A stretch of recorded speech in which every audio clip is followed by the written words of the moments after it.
First time I got to meet a superstar, actually, my dad had picked me up from school. Oh, this is the story I know? Yeah. He picked me up from school, and my dad doesn't usually pick me up from school. This is grandma territory. So immediately I think I'm in trouble. And, whispers start going around middle school of just like, Shay, your dad's here, Shay, your dad's here.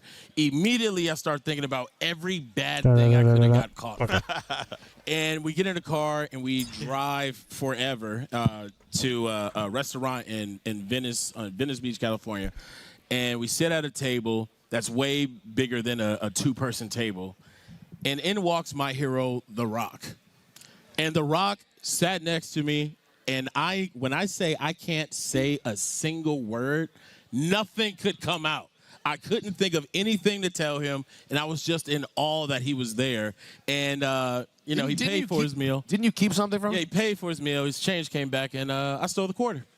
I stole The Rock's quarter. I have it to this day. Shout out to my mom. It's in a sandwich bag in a safe. That never happened with your grandpa in Altoona. No, it definitely didn't. I once got Tommy Wildfire Rich's bandana from a match, but nothing like that. No, and now that we're here at Wrestlepalooza, guys, there's something I do on the Rich Eisen show called TJ's Top 5, where I just will take any subject and give my top 5 on it. Well, all right, we're here at Wrestlepalooza, right? And I figured the first premium live event of ESPN. The first premium, worldwide leader in sports. And I figured a 5 wasn't big enough. I had to go a 10. Whoa! So since this is the debut of WWE on ESPN, I decided to hit you guys with my top 10 debuts in WWE history. I'm not mad at this. Okay? I'm not mad at this. So coming in at number 10, and I use this one because, now WCW and WWE, they're all one. Yeah, essentially, historically, it's kind of been merged. It's been merged. So this was November of 1997. I'm watching Monday Nitro. Hugh Morris is in the ring, and this guy comes down in the jobber position, and his name's Bill Goldberg. And I'm like, what a weird name, man. And he came in, and he actually got the win over Hugh Morris. And that win led to another win, which led to another win, which led to about 172 more wins. Yep. And because of that, I got to say Bill Goldberg is my number 10 debut. Listen, Bill Goldberg, not a weird name at my synagogue. No, weird name to see in a wrestling name, yes. Stephen A. Smith's favorite wrestler. By the way, Stephen we got to talk. Stephen A. Smith's favorite wrestler, by the way. We got to talk. Stephen A. Smith. Coming in at number 9, Survivor Series 2018. 3 young cats came from out the crowd and laid a beat down on Ryback. Those 3 would go on to become 3 of the biggest stars that this industry has ever seen. That is the debut of Sierra, Hotel India, Echo, Lima, Delta. Stumbled there. The Shield. I wouldn't have gotten any of it, so great job by you. I got them coming in at number 9. At number 8, okay, when you're really good at professional wrestling, right, everyone wants to kind of align themselves with you. And that's what happened back in 1985 when a man named Randy Macho Man Savage showed up on WWE. Now, brother. Now, all the managers here, they wanted the piece of Macho Man. And he lined them all up in the ring. We're talking Freddie Blassie was in there. Bobby the Brain Heenan was in there. I think Johnny Valiant Fuji was in there. I don't think Mr. Fuji was Jimmy Hart there? Jimmy Hart, I believe, was in the ring. Might have been right before. I can't recall. So Macho Man, he assembles all the top managers in the business in the ring, and he just wanted to let them know that he appreciated their desire to maybe hitch their cart to his trailer, but nah. He had something else in mind. And then the door opened in the back, and this woman who, if you're of a certain age, was probably your first crush. Oh, yes. Comes walking out, and that's Miss Elizabeth. She's beautiful. And that's Miss Elizabeth debuting, and that was in 1985. Call. I like that you included. That's a good call. Yes. And then that was 6, or number 8, I'm sorry. And number 7, since there is a little ECW theme here with Wrestlepalooza, that's right. I got to put this in here. This was Madison Square Garden, Royal Rumble 2000. Kurt Angle, your undefeated Olympic hero, is in the ring. He's asking for some competition, and he got what he wanted. And that's when Taz debuted. He comes walking out in a black tattered towel. The crowd popped huge. If you don't remember, huge pop for Taz in his debut, and that's why, because of the ECW tie-in, I had to put him in there. I love what you've done. At number 7. Thank you. I love what you. And at number 6, we're just going to give you 5 now. At number 6, this was, let me get the date right, 5/27/97. Monday Nitro, a man in a cutoff jean jacket came walking through the crowd, and he got in the ring, and he let us know that everything was about to change, and that is when Scott Hall invaded WCW, man. and the Outsiders were officially born, and that's my top five. That's pretty solid. The top 10 Yeah.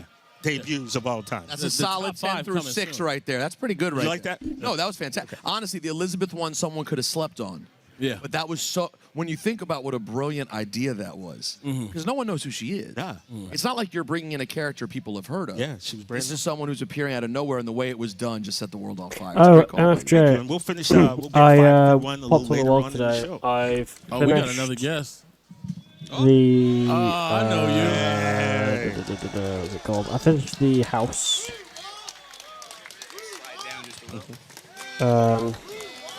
The side part of the house. I should do. I'm just doing the underwater base Absolutely. thing.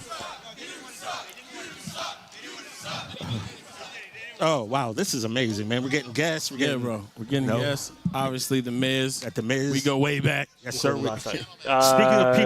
Speaking of people who've recently hosted the Rich Eisen show, Which the part Miz did- sat in which for a part did you few stop? shows. Absolutely did his thing. It Dominated. was an absolute honor. I loved it. It was amazing. Thank you very much, sir. I'm upset that I have Sam, to sit TJ. here next to Sam Roberts. I mean, you really you couldn't leave Rosenberg up here.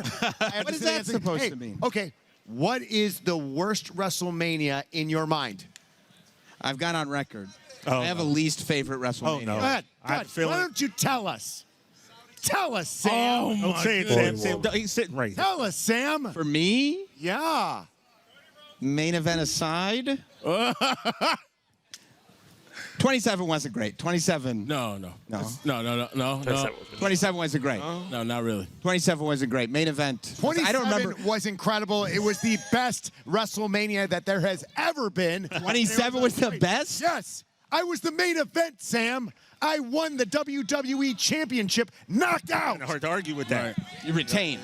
Retained. But you know what? Walked in, I'm in walked a good out. mood because it's WrestlePalooza, Probably just baby. you mean like inside the house, or do you mean like with the Come on. Oh, Chicken man, breast. guys, when I was a kid, you know, some people put on the news. I put on Sports Center. Of course. ESPN. Every time when I was a kid, I watched it all the time. To be a part of ESPN in the family, this is an honor. I can't wait for WrestlePalooza, and the matches are going to be unbelievable. Full of surprises today. I know it. Now, we got a big one. Yeah. We haven't spoken about it yet on the show, but it's an undisputed WWE Championship match.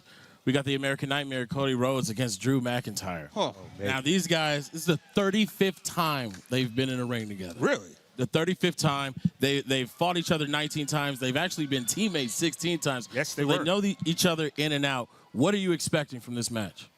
Man, I'll tell you what. Drew McIntyre has been on fire. Oh, man. For a very, very long time. And honestly, if you remember, when Drew McIntyre was unbeatable, when he was the champion, and this was during the pandemic, and there was no fans, who was the MVP? It was Drew McIntyre. Yeah. He held this company together, gave people something to really cheer about and 'Cause we needed celebrate. it at that point. And then I cashed in the Money in the Bank and beat him. Wow. Is that you? Became That's it. my two-time WWE That's so champion. disrespectful. That was the reign I liked. I did. Thank you very much. But I'll tell you what. Ever since that day, and ever since Drew McIntyre has come back, he has been on fire. Not just on the internet, on Twitter. He's not just what Cody thinks of him, like he was talking about on SmackDown yesterday, where it's like, go ahead, be an internet warrior and do all your little tweets. Drew McIntyre is something in the ring. Yeah. Is something special. He's a massive human And being. can he handle the pressure of being a WWE champion and having this company on its back as we go into the ESPN era? Absolutely 100%. However, the American Nightmare Cody Rhodes. Pretty good. Pretty good. Cody Raheem Rhodes. What a story. That's right. Yeah. What a story. And Indianapolis being the crossroads of So America. apparently, Oh, Come on, man. Yeah, we see what's I was happening wondering here. what The the card writing's is on the today. wall. It's hard to go against Cody right now. Is it? is it? I mean, Drew's I got- going to do it. You the guys, main if event we're gonna is going pick- to be Cody Rhodes versus Drew I got McIntyre. Drew McIntyre. Wow. The first match Yeah. is going to be Miz, John Cena versus Brock I've Lesnar. already said on the No Contest Wrestling Pretty podcast last sure- week, I don't know I about love that Cody yet. Rhodes. I do. But Drew McIntyre, I feel like today, on this day, is his day, and he's going to take the championship. And he's just special. There's something about him and him winning the WWE Championship where I look at it and I go, what could that be like? Listen to that. Very, very Listen to this. Listen to this. What about you, Sam? What are you thinking? Here's what I'm thinking. I think we can't put aside the fact that Cody just got the WWE Championship back. I think a lot of people associate that championship with Cody Rhodes, so they take for granted that he's had this title for a length of time, but he really hasn't. Yeah, true. He won the title, he got his head kicked through a table, and now he's back to finally defend it. If in this defense, because not only is he defending the title, he's defending his honor after getting kicked through a table. Yeah, that's his, If he's unsuccessful, there's a lot to climb out of. I also That's Cody's MO. Yeah. Climbing He out. always climbs out of something. When something doesn't go his way, he fights his way back to getting there. I love a good guy chasing the bad guy. You wanna see the That's chase. what I love the chase. But he was just That's chasing. what it's all about. He was just chasing. Boom, casually it's Chase not, a little though. bit more, buddy. You can't just It's chase a and long chase and road. chase. It's a long road, and we got a lot of PLEs, baby. Here's I'm we do have a following lot too of many PLEs. channels. Here's the other thing about You're on this ESPN. specific That's PLE on ESPN. A lot of people saying the biggest PLE of the year because it is the first one on ESPN. And you look around the crowd here. John Cena t-shirt, John Cena t-shirt. I think it's John a Cena pretty t-shirt. good game. You ask the audience about What's up, what Paige? matches are you looking forward to? How They're you bringing going? up How's it Cena. going? They're bringing up Lesnar. They're bringing up AJ Lee in that return. They're bringing up Becky Lynch. You guys just said, hey, we haven't mentioned this match I'm on not sure the about show that. yet today, but there's a WWE Championship match happening. And you don't think that that plays in to both Cody Rhodes and Drew McIntyre? Not bad, kid. Realizing that we have a responsibility to do. We have to remind people that the WWE Championship Yeah, he didn't care in is this chat. the main No, event. that's Just 'cause he because people are actually going gets in along with me. talking about people like Brock Lesnar and AJ Lee and CM Punk and John Cena, the mission is going to be clear, I think, and correct me if I'm wrong, that Cody Rhodes and Drew McIntyre not only I've both want somehow to be the WWE freaking hit champion, the but fucking want people channel turning off following the limits. first I'm gonna go through and WWE follow a lot of PLE on people. ESPN You can and max out talking to about about either 2,000. Cody Rhodes Could you hold or the stage Drew real quick? It's McIntyre. kind of stupid that You know, there was a as fucking a limit anyway. WWE champion when John Cena was around, he casts a huge shadow. And I don't care how big you are as a star, you have to step up to the plate. Has Cody done that? Absolutely, 100%. He is our face. But has Drew done that? And I would love to just see Drew McIntyre as the undisputed WWE champion with a Cody Rhodes. You don't think these fans, if Drew McIntyre wins, what is going to happen? He's going to troll everyone. Oh, it's going to be Everyone is going to be talking about Drew McIntyre Yeah. and the WWE Championship. And that's Am exactly- I wrong? And that's what people will come out of Wrestlepalooza talking I don't more. know if I'm chasing Cody shit, Rhodes so winning no, or I'm Drew always McIntyre gonna winning? I love when they fight. Listen, Yes. but that's the point. Like, and you can Oh, hear he's Cody still in Rhodes the on his chat, okay. podcast, right? He talked about how much he wants to be the guy, and how that's a thing that he feels like just when he's the guy, he's not quite the guy. I'm ready to be the guy. I'm ready to be the guy, but there's Roman Reigns over here. I'm ready to be the guy. I'm ready to be the guy, but there's John Cena over here. life, I'm man. ready to be the guy, and you're sitting here. You don't get You're it. sitting here saying you think it's a good thing. When Cody Rhodes is There's on the precipice always of these being the numbers. guy, Guys, coming there's off of always ESPN. a guy. There's always. You don't maybe think when John Cena was around, Batista, Rey Mysterio, Randy Orton, They all wanted to be. Triple H. See, this is You a- don't remember all these people going after John Cena? You know what's going on here? What? This would happen at 27. People are talking about John Cena and The Rock. Yeah, You know how it feels. But You guess know what how it happened? feels, and you What want did that people pain talk on other about people. after WrestleMania. Now, Not just the to speak fact for that the I Drew won the McIntyre WWE side. Championship, but I was knocked out doing it. You just because you had pain doesn't mean you should want that pain for others. That's not nice. That's just not a good point. quality. I mean, there's both good points being Yeah, made by I both mean, of to them. speak to the Drew McIntyre side, now, Cody hasn't really lost a lot since he's come back. No. Drew is he's one of been the 5 unstoppable. people to pin Cody since he's come back. How And about he just pinned Randy Orton? Yeah. Yeah, He man. clean. I literally went, what? Yeah. What? Gearing and ready to Randy go. was a And little mad this about is that why match, by we the way. I'm won. gonna mute this because we're fuck I've just AW all out's going on at the moment, I think. So I need to watch it. I don't care about missing the first part of it, but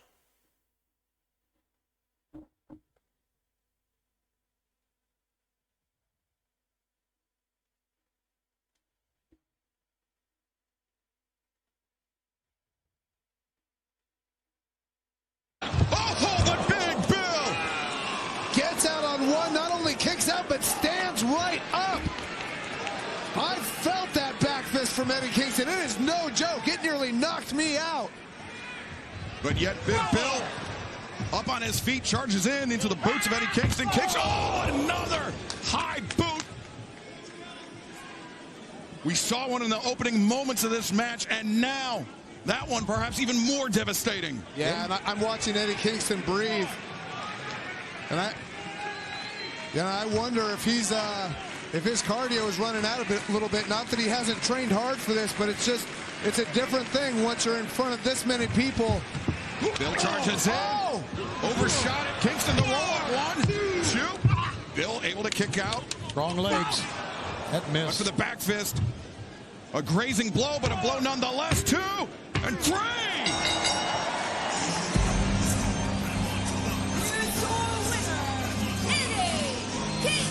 Yeah, I wonder if he caught him right on the lower part of the jaw with that back fist. I think so. I thought it had missed, but it looked like it caught him on the jaw now. Big Bill is still down. And remember, I mean, Eddie Kingston, he just landed one a few moments ago. You know, I'm shocked at this by Brian Keith. Because I remember when Brian Keith was announced that when he was signed, Eddie Kingston was in the ring and shook Brian Keith's hand. Eddie Kingston was somebody that Brian Keith tried to model his career after.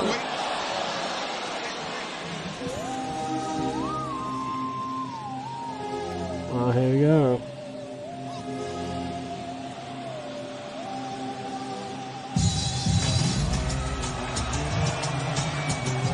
There's Hook.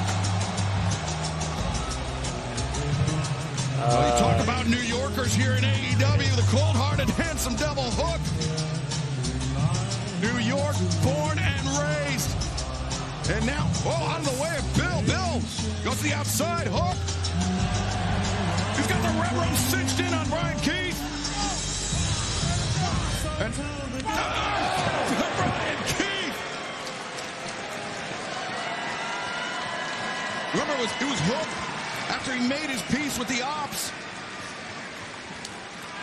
He said, maybe it's time to go it alone, or maybe it's time to run with another crew. Is he going to be running with Eddie Kingston?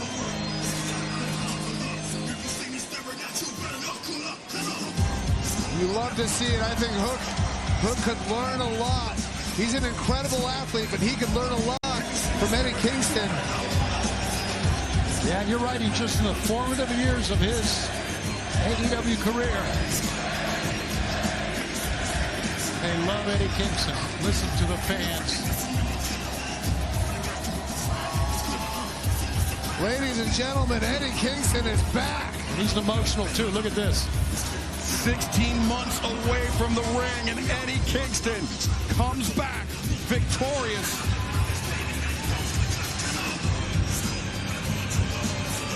Welcome back, Eddie Kingston.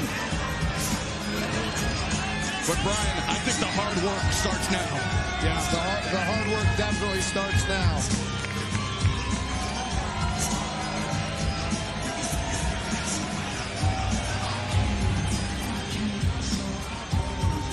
Fans, DraftKings Sportsbook is an official partner of AEW. New customers bet $5 and get $200 in bonus bets instantly. Simply download the DraftKings Sportsbook app, sign up with promo code AEW. DraftKings Sportsbook, the crown is yours.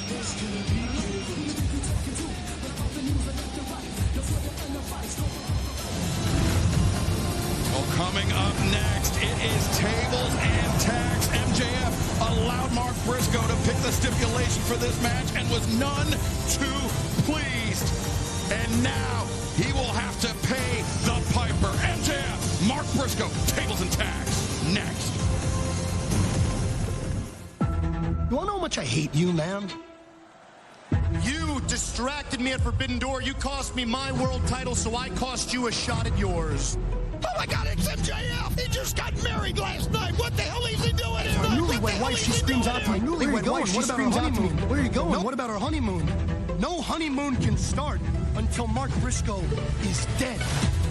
MJF, and he's made this match deeply personal. MJF! You brought my brother's name for... No one will ever respect you you as much as your brother Jay. You brought it forth again. It shouldn't have been me in that.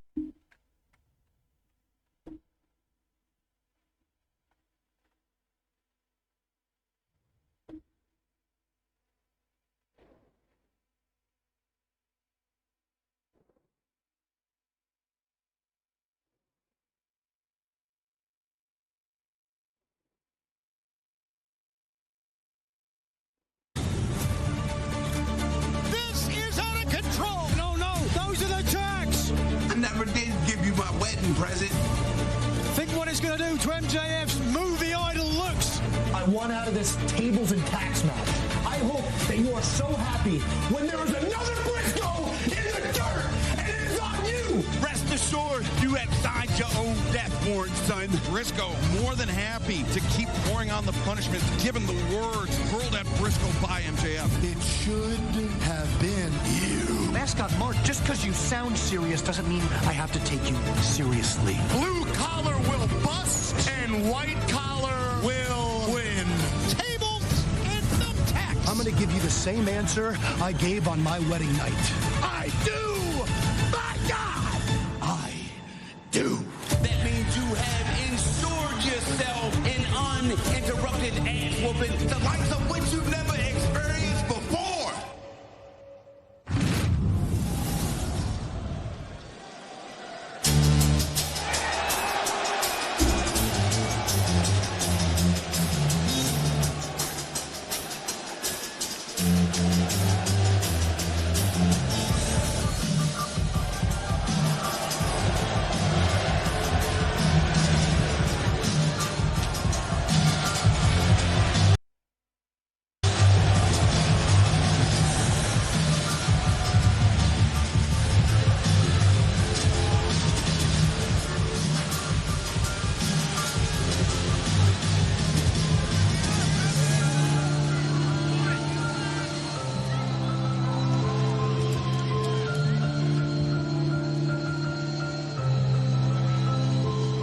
This is a tables and tax match. Simple one fall.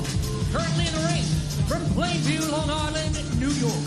Weight 226 pounds. Maxwell Jacob Friedman, MJF. It is tables and tax. The only way to win is via pinfall or submission. Because I forgot AEW is live at the moment, so. With the gloves, the taped up WWE's haven't wrist, started referee yet, Bryce so. Wemsberg taped up. He's got eye goggles on as well because we know without a question there will be tax involved in this match. You can see the buckets. The buckets in the four corners of the ring, the tables outside of the ring. This is very dangerous, Excalibur. It's dangerous for everyone. It's dangerous for everybody here at ringside. Tacks are going to be flying. My God. Reach for the sky, boy.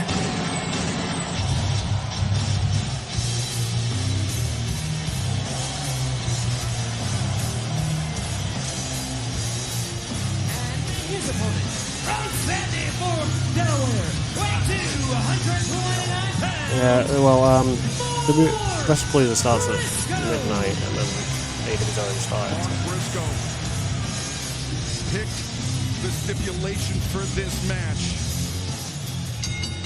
He wanted to inflict as much pain as possible on MJF, and Brian, understandably so, after the filth, the abuse that MJF has thrown Mark Briscoe's way over the last few months. Yeah, and I mean, especially, what started all of this was MJF talking about Mark Briscoe's family. And specifically, his late brother, Jay. Hey, he can't. Yeah, it's cheap to talk about someone's family like that. It is cheap.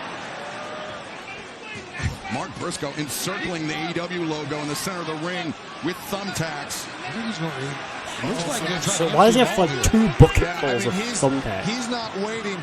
And 3 there's buckets, a huge sorry. difference in how MJF is approaching Nope, sorry, this 4. match. I forgot there's and 4 how Mark buckets of... Briscoe is approaching this Oh, match. Jesus. MJF wants nothing to do with the thumbtacks.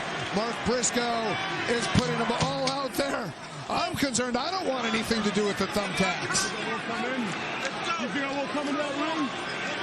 Remember, it's pinfall or submission. No count out, no disqualification. Remember, there's another part of this. We were talking a lot about thumbtacks. A couple of tables sitting on the outside as well. MJF Okay, never mind. showing off his hesitancy to enter the ring, but there you MJF go. now trying to throw a right hand, but Briscoe answers with 3 of his own. MJF backed off. He's had a very tumultuous 24 hours or so. MJF was just competing in Mexico City last night, Arena Mexico, for CMLL's 92nd anniversary show, and now finds himself in Toronto and finds himself potentially at the mercy of Mark Briscoe, but a low To the blow dick. there from MJF. Right in the... That was a right punch to the dick. Now Briscoe. Oh, going for maybe the J Driller. His brother's finishing move. The double underhook pile driver. MJF escaped into the ring, but escaped. Oh, you can tell he's terrified, as he should be. Yes, anyone would be, right, Brian? You would be. Oh, yeah. Are you kidding me? There's not enough money that you could pay me to get me in a ring with that many thumbtacks in it. Now both Briscoe I know people and who MJF charge willingly forward. throw themselves into Right thumbtacks. I once had a thumbtack that was when I was in elbows school, being went into my exchanged. school Waiting for the like first slam shoe, on the tacks. Let's see who gets it. and it stuck into my fucking. And it went into my toe, my Brian, foot. not only It hurt the like a thumbtacks bitch. quite obviously dangerous to the body, but MJF changes levels. The chop across the windpipe and now winds up the left hand. But the more tacks become embedded in your boots, it's almost like trying to wrestle while on ice. Yeah, absolutely. I mean, I haven't had much experience with thumbtacks, but I was in one Anarchy in the Arena match. Right. And just by landing, I hit somebody with a knee and fell on a tack. And it ultimately moved the rest of the match. Body slam attempted. Briscoe escapes. Here we go. Briscoe. Nope, MJF out. Oh, kick to the back of the knee. And now MJF trying to drive Briscoe's face into the tacks. Briscoe, he doesn't want to post. He doesn't want to put his hand down because he'd be into the tacks. But he's got his knee into the tacks. And that's going to have somewhat of an effect as well. Yeah, I mean, this is a dangerous situation. I thought for a second there, MJF was going to go for a Russian leg sweep, but that would hurt himself too on these packs. That's right. It's a good call. I mean, you have to be very careful about the moves that you would normally do. Oh, MJF putting the referee in the way and just poke of the eyes. And now, Here we go. Oh fuck me! MJF into the tacks. Oh, this is what Mark Briscoe chose, though. He got to choose the stipulation for this match, and this is what he chose. Now Briscoe knew what he was in for, but now Briscoe the first to resemble a pincushion in this match. Is MJF trying to drive Briscoe's face? But I mean, even when you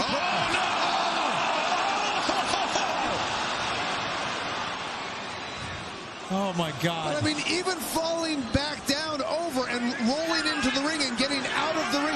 Look, we can see thumbtacks on Mark Briscoe, on the bottom of Mark Briscoe's shoes. You know, on the side of his. I wish, to be honest, I tried to get into basketball when I good few years ago. It's like football, I can't get into it. I don't know what it is. It's actually like real sports, like or proper actual sort of sports I can't get into. Pincushion But stuff like this, on the head of Briscoe. What's he doing? You know, That man has a lot of thumbtacks in his back. Holy shit! In his head. Hey, Adrian. You know, one of the things that I hate most about MJF, and you see his shirt that says white collar rules, and you know, part of this is about the dignity of working people. MJF sees himself as above, say, the farmer, the teacher, Daniel the Bryan, nurse, the aka cashier, Bryan the cab Danielson, driver, the builder. Commentary at the moment. But these are the people that keep the world going, and I think Mark Briscoe knows that.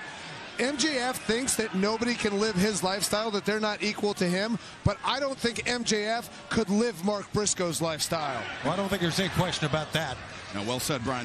MJF couldn't last an hour, let alone a day, in Mark Briscoe's shoes. But oh, no shot. Oh my Oh God. fuck. Oh my God. MJF is a sadistic. Fucking hell! Into the thumbtacks. That's got to be it. 1, 2, and Yeah. a very cocky cover by MJF, but Tony, part of me thinks that MJF covering that way because he doesn't want to actually get down to the tacks. No, that is a great point. He wants to stay. But I mean, you could see referee Bryce Remsburg, even when he went down for the count, he was gingerly counting because of all those tacks on the mat. That's why he's all taped up like that, Brian, with those gloves on. That's what I reacted. Look at all the You have to thumbtacks. imagine Bryce drew the short straw in the referees meeting. You have to wonder what's going to. I'm sorry, Excalibur. What's going to win this match? I mean, well, I mean, we know from Mark Briscoe's history that he can endure. Oh no! Oh, don't. Why? What are you going to do? Seemingly inhuman amounts of pain, and now That's insane. His mouth to breathe, and now the tacks being put into the mouth. You can see the tacks even embedded in Briscoe's hands. And oh my gosh! Yeah, basketball is well violent. Mark Briscoe in serious trouble here. you know, forget about what they'll do to the inside of your mouth, and you get hit like that, Brian. There's a danger you can swallow one of those things. Yeah, absolutely. I mean, really. Why has MJF got so much blood in his dick? The Young Bucks, Matt Jackson, actually got a thumbtack stuck in his foot with the head pulled out. Oh my God! Back body drop. Oh my God, his face is covered, and so is his back. Face of Briscoe and tacks embedded in his skin. But you know what? Here's the thing about Mark Briscoe. Mark Briscoe keeps getting up. And that's amazing. It's unbelievable. I mean, think about The amount of people say to me, why do you watch wrestling when it's fake, right? You can't fake this. Oh, God. Thinking back to the dog collar match with FTR. He and his brother Jay, one of the greatest tag team matches of all time. The Briscoe brothers. But look, Mark Briscoe will not stay down. He's not going to stay down, no matter how many times MJF throws him into the tacks. And I think that's okay with MJF right now. I think he just wants to inflict more and more punishment as long as Mark wants to stay in the game here. Well, we've heard from MJF saying he wants to end Mark Briscoe permanently, but Briscoe, he will endure this pain if it means getting revenge on the... Oh, wait, Briscoe! So that was that pop say. MJF, nobody home. Briscoe now. Oh, yes! Get him, Mark! Get him! Look at the face! I love MJF's reactions. MJF has like the best reactions ever. MJF getting his first real taste. He's of gonna the phone call and all those That out. is exactly what MJF deserves. And it's exactly what he didn't want to have happen. Briscoe. MJF's face is the guy with the curly hair. Elbows, chops. Great. MJF up to the ropes, Briscoe. And now you I have to be careful in that or I'll get in trouble by Butch. Those elbows are coming Because with it's wrestling, a lot of wrestling is heavily under copyright, so. Forearms will come with tacks. Uh-oh. Everything's coming with tacks now. The small protective layer is off. Oh, wait. MJF landed on his feet. You can see how they're sliding on those tacks as they become more and more embedded in the bones of Briscoe. The enziguri. And you see, MJF, whenever he was trying to do stuff to Mark Briscoe, he didn't want to fall down. Mark Briscoe is not afraid to fall into the tacks. Fuck! Oh, God. Cover! He's pinning him on the... MJF kicking out. I don't know what it says about me, but I'm loving every second of this. Briscoe, he's got tacks embedded in the back of his head. Oh, God. And unfazed. Unfazed. That's how psychotic Mark Briscoe is, and that's why we love him. Go, Mark! AEW kind of fits in a little bit. Oh my God, he does! Froggy Bow onto the tacks. He actually has like tacks here. What the? Trying to put some distance between himself and Mark Briscoe, and you know MJF's got tacks in his skull too. Oh, but okay, that's just the usual, just suicide dive. And here comes the table. MJF tried to hide the table underneath the ring. Yeah, so I've seen like people get speared into tables that are on fire. So remember, it's pinfall or submission. Oh gosh! Even if the table breaks, that does not end the match. It has to be pinfall or submission. Briscoe. He's got a chair. He's got a table almost at an angle here. He's got. What's he going to try to do here? Well, you see Briscoe. He's going to jump off. Maybe try to pay homage to Seth. Oh, God. Briscoe He's high-fiving the crowd. And then he landed on the front of Max and just collapsed the table. Look at broken 2 places. Briscoe, he's not done yet. Because I'm an MJF fan, I really want MJF to win. I'm just an MJF fan. That's more of a me problem. And get away with it without getting some sort of punishment. You hear the chant of down. Swear, I'm not usually a person who wants a heel to win, but I do like MJF. He's like one of the best heels in the biz. Now Briscoe setting up a second table, the second table that MJF tried to hide. Big uppercut. MJF in trouble here. For anyone who's watched, say, Impractical Jokers, you may know MJF from an episode where he was involved in the episode. Fucking hell. The tax on the back of MJF embedded even further that time, thanks to the table net elbow. Yeah, I think both of these guys. Mark Briscoe's asking the fans if they want to see one more.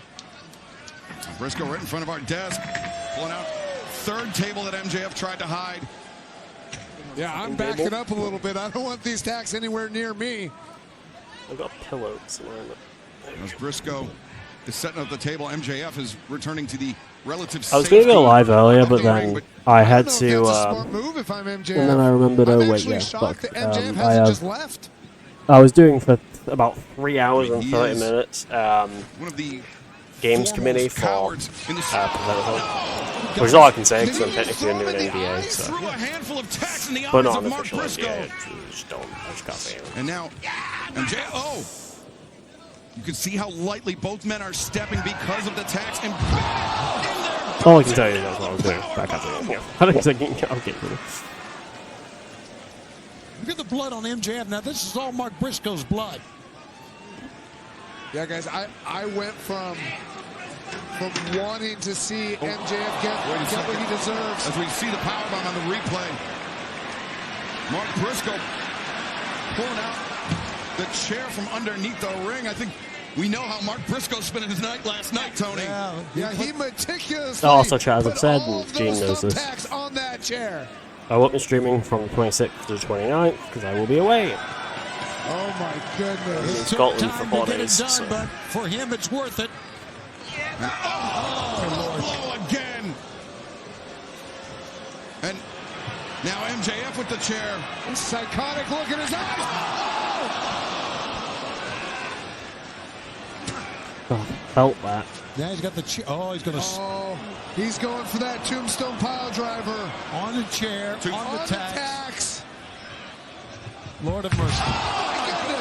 Oh, the tombstone when it's not Undertaker scares me. It really does.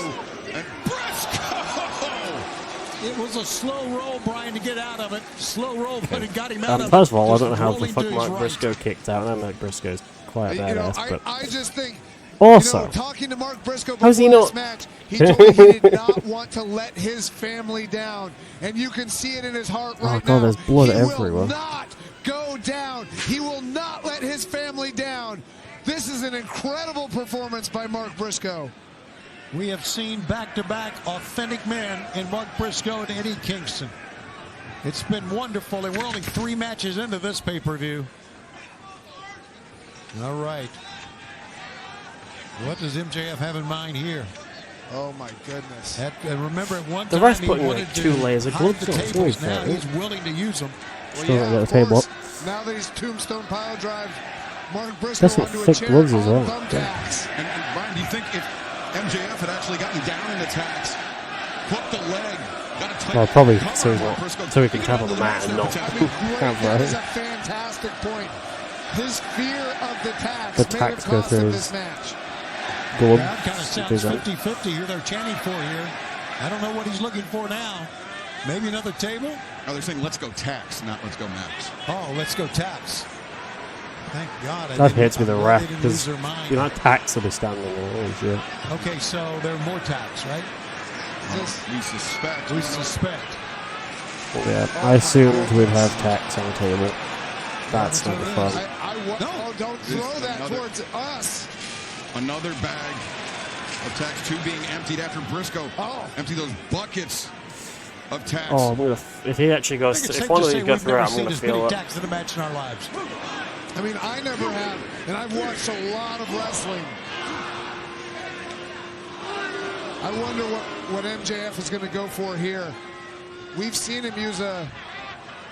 I feel like MJF's going through that table. Powerbomb. Nope, maybe not. Briscoe No way. Got a little tangled up in the ropes and allowed him to hit those right hands. 8, 9, 10, 11. And Mark Briscoe going to the top rope. Oh, no, the legs split out. Briscoe, terrible landing for him on the top. I forgot this was going on, and then I was like, should I watch it? And I was like, yeah, it'll help that pile driver off the top rope. while waiting for Wrestlepalooza.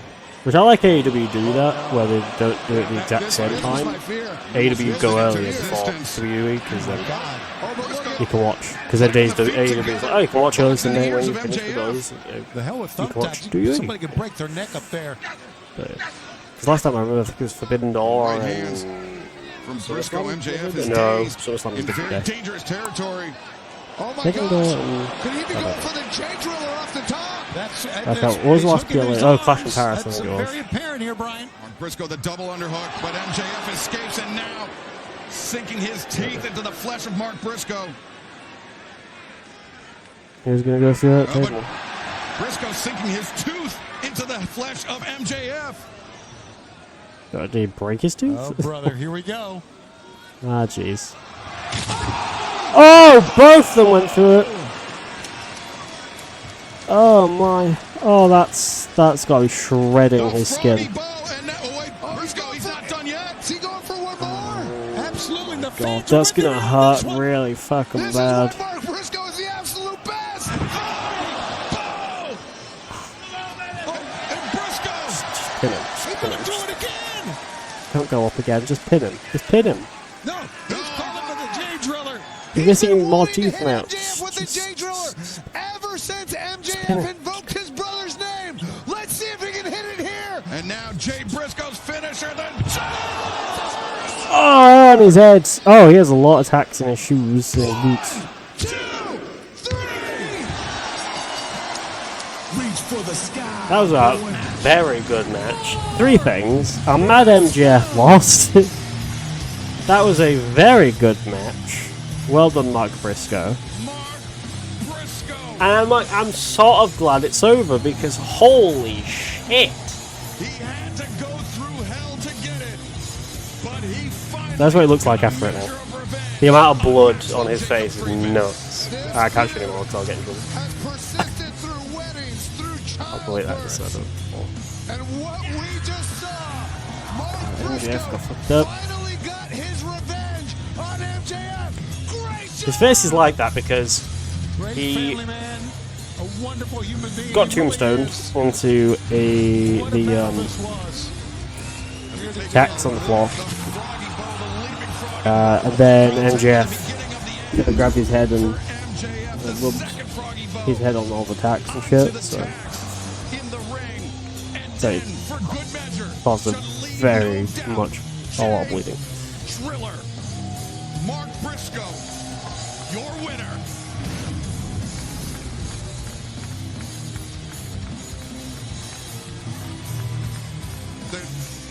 Briscoe, I think, Brian, taking a moment to really collect his thoughts, to process himself just there. Yeah, I mean, and he talked about, Mark Briscoe has talked about it. This is essentially, he has been, most of his career, he has been a tag team wrestler. So this is his 3rd year as a singles wrestler. That's how he puts it. And he just beat one of the biggest stars in all of professional wrestling. Mark Briscoe casually wrestling with thumbtacks in the back of his head. He literally had them like in his head. Like, holy fuck. How we do. That's how we do indeed. Sandy Fork, Delaware's own Mark Briscoe, victorious here tonight on All Out. And we have thousands of fans joining us here in Toronto and hundreds of thousands around the world. We thank you very much for joining us for All Out. We still have so Didn't know, but the commentator here was on actually commentated the 1991 Royal Rumble. And we thank you very much for joining us here for All Out, coming to you from the Scotiabank Arena in Toronto, Tony. Absolutely. What a night it has been, and we're just getting started, only 3 matches in. The fans here have been wonderful. Yeah, we've got a packed house. 5 championships are going to be decided tonight. We have talent from all over the world, and all the eyes of the wrestling world AEW All Out today. And with that in mind, there's still much more to come. But first, a word from our friends at DraftKings.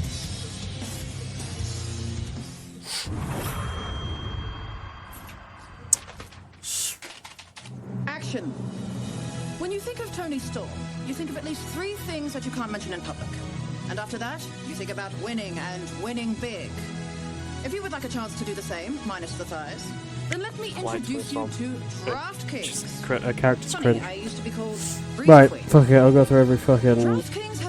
exclusive offer for all you sicko wrestling fans. Samoa Joe and Powerhouse Hobbs versus, aka the Ops, versus the Horsemen, aka Anthony Henry and JD Drake.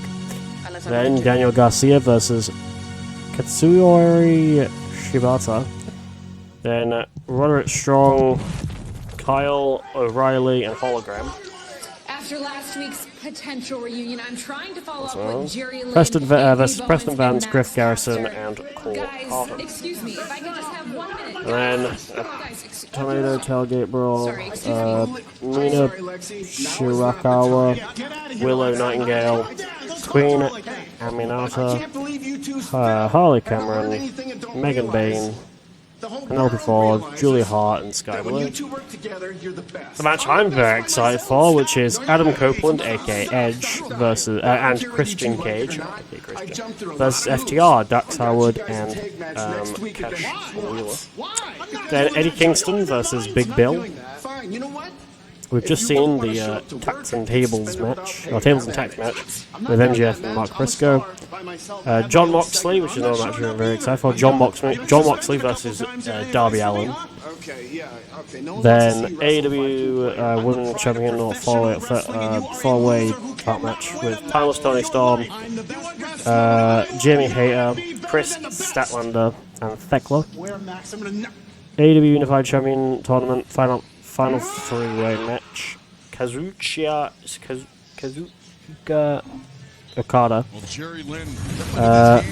Konosuke Tanashita, bad at names, and Mascara Dorada.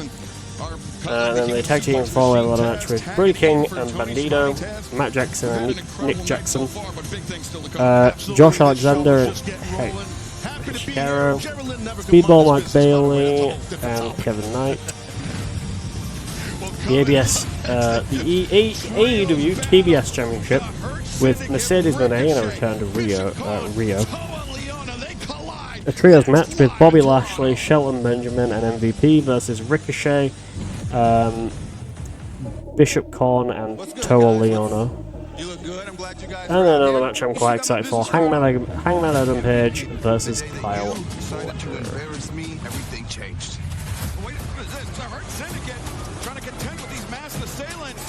That's why we had to make an example out of you at Forbidden Door. Ricochet, Toa Leona, and Bishop Korn. We are the ones that ended your reign. Gates of Agony and Ricochet playing an outside role in the proceedings. Your legacy is next. Think you're real slick, don't you? And you got 500 pounds of beef behind you and your nuts drop. Magnificent. So this next match is well, just fucking red.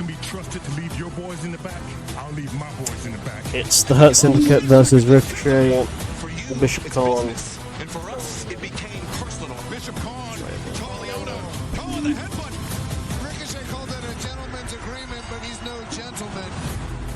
How about we settle this in Toronto? I look forward to lacing up my boots and punching you right in your disrespectful bitch-made mouth. We gonna crash through them gates and introduce you to some real agony. At the end of all of this, at the end of this war, MVP that you started, you three will Also tap the Hurt Syndicate. because we demand it.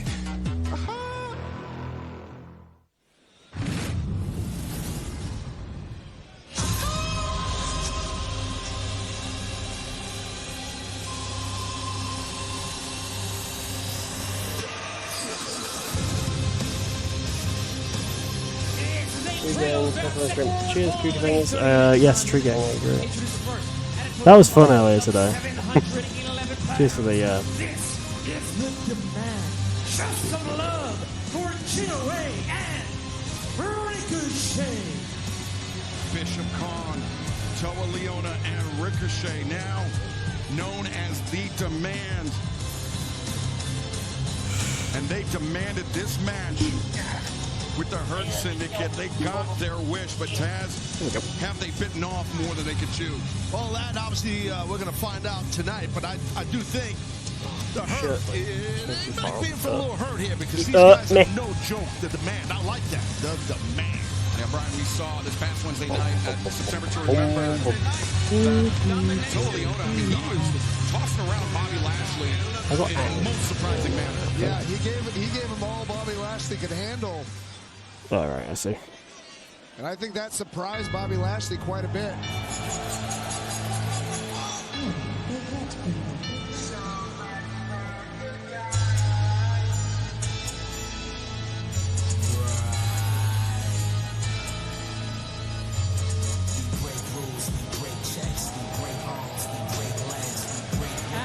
Oh, I was gonna follow Ping Pong. I didn't know. Sorry, I don't have an alert for it when I'm streaming wrestling.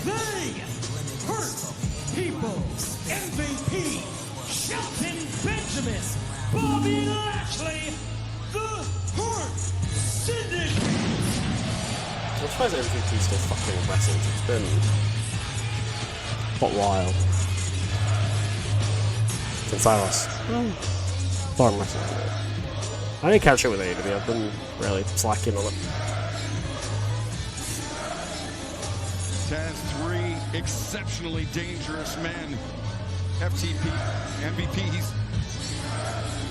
he's had this role as an advisor for Shelton Benjamin and Bobby Lashley, but he's an extremely formidable competitor in his own right, lacing up the boots here once again tonight. Absolutely, he is. There's no argument on that on MVP, and this is what makes the Hurt Syndicate so special. He's not just a mentor and a guy who helps manage Lashley and Benjamin, but he's also super tight, legitimate friends with these other two men. Yeah, and Brian, I mean, as well as an advisor, mentor, manager, also a sparring partner, training partner for Shelton Benjamin and Bobby Lashley. Yeah, he's a black belt in jiu-jitsu and a jiu-jitsu instructor as well. So he's a tough cat, MVP. And look at this. Yeah, electing to start it off with Bishop Khan. He wants Ricochet. I don't blame MVP. And we saw MVP. Be careful with Ricochet, though. Calling out Ricochet. That walking stick on Wednesday night and cracked it over the spine of Ricochet. Ricochet gonna have to. I'm sorry, MVP dominated the middle of the ring. He would not give Ricochet anywhere near the middle. Little gamesmanship right there. Ricochet, the quick tag out to Bishop Khan. Collar and elbow tie up, center of the ring. Just dropped to his back, the arm drag. Also want to take a moment to give a special shout out to our ring crew for getting the ring back in shape after that wild tables and tacks match. Incredible match for sure. Nice hammerlock right there to a side headlock. Good job by MVP. Well, the ring crew must have worked fucking like bats. Look of All they concern did on was his pretty much face, show a promo How could he not be concerned being in there with the Hurt Syndicate, Brian? Yeah, Sure, a absolutely. couple of things. And then I don't know if he wants to get in this match at all until the GOA. Yeah, worn down. Yeah, the GOA can take control. Khan into the ropes, drop toe hold. MVP. Oh, front slam action. Front slam and jumping knee drop. MVP. Leg is hooked. Khan, though, kicking out nearly immediately. And you notice how MVP quickly, with a sense of urgency, gets on Khan and then brings him right to the corner with a front headlock. Big. Yes. See, I really like this matchup with Shelton Benjamin and Bishop Khan. They're both two great conditioned athletes. Oh, Shelton just absorbed. That chop absorbs it for a second time. Khan hits the ropes. Shelton barely budges.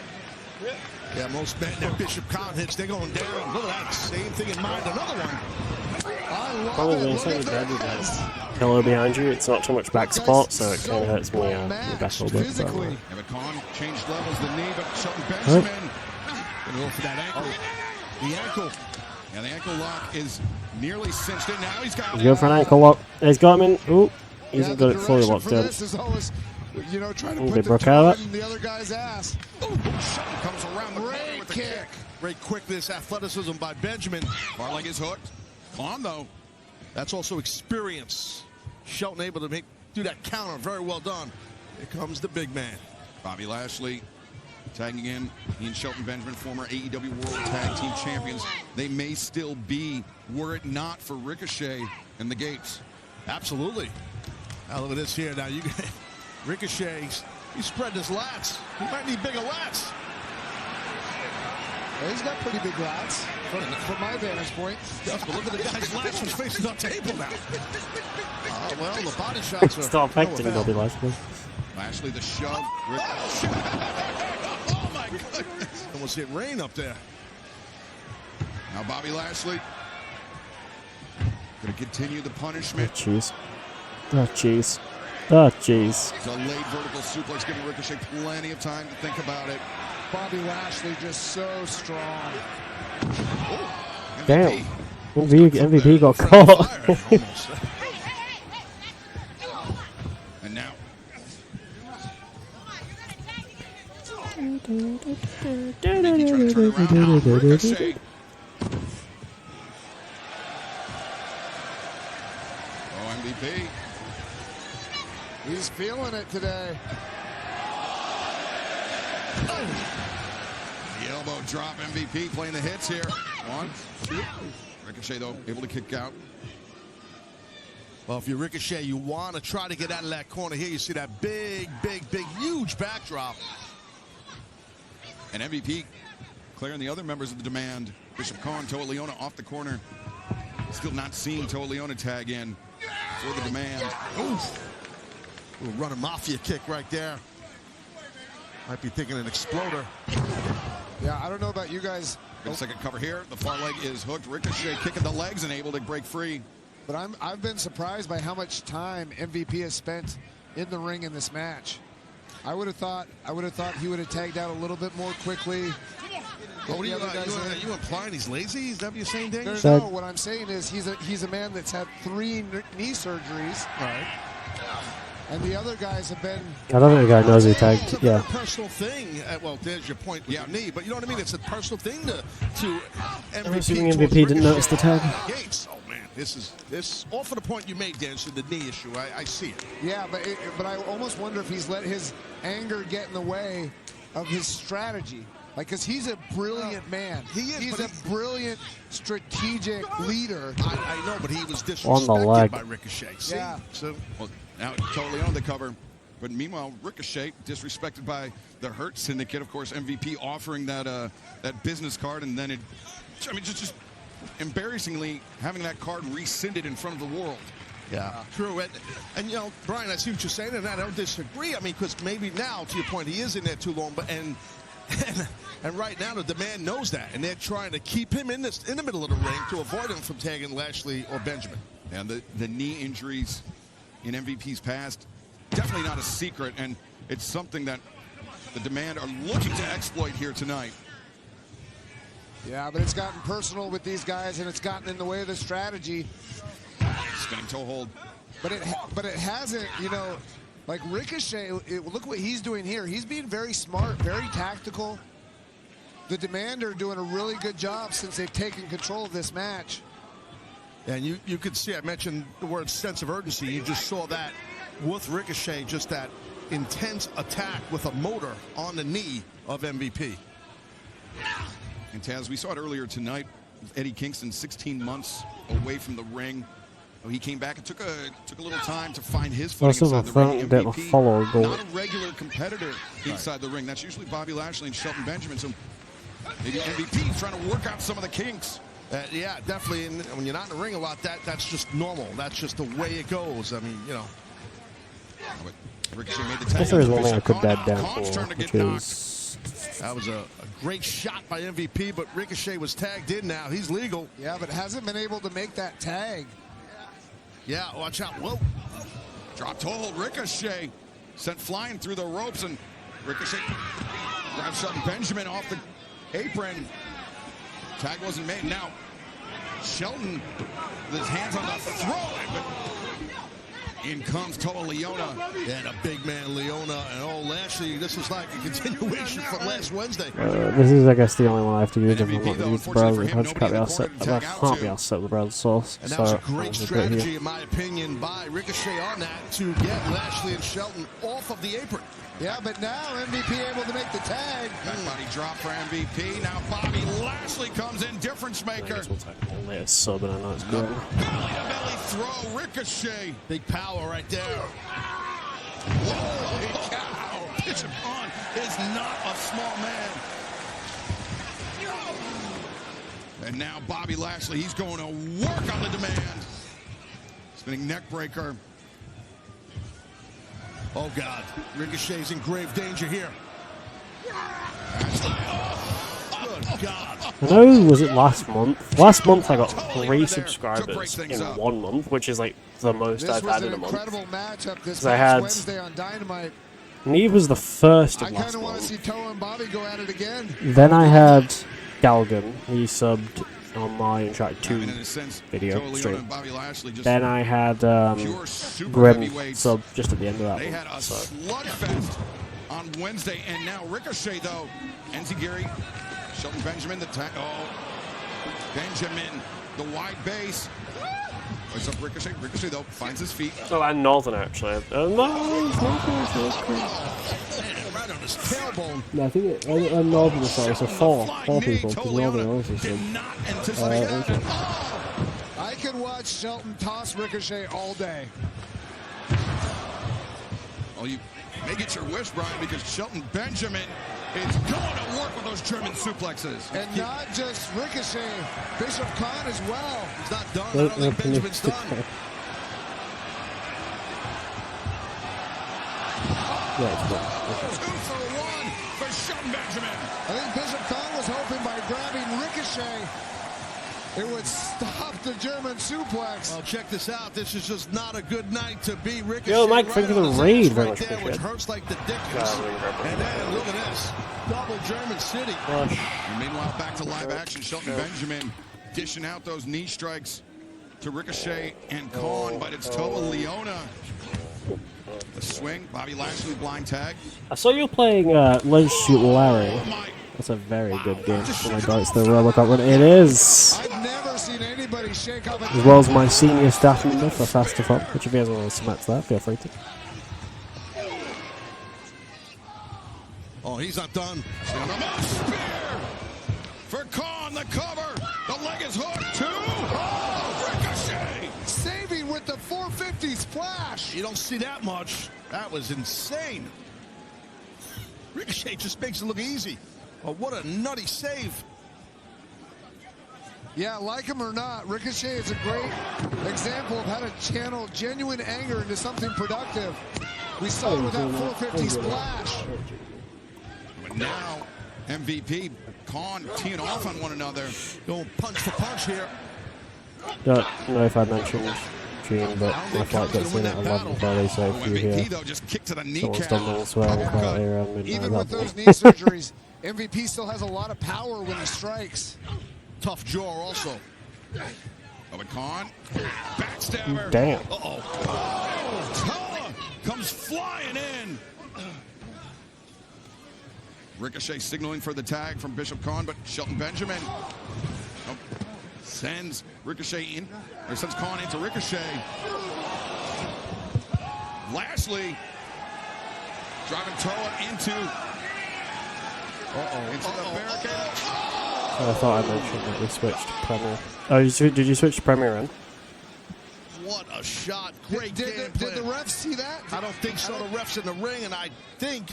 Oh, yeah, the ref is checking on MVP. That's exactly right.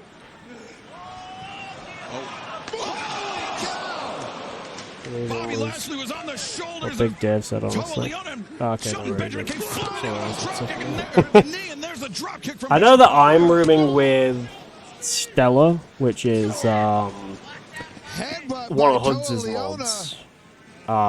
This is getting out of control. Yeah, I'm rooming with one of Hud's mods. And I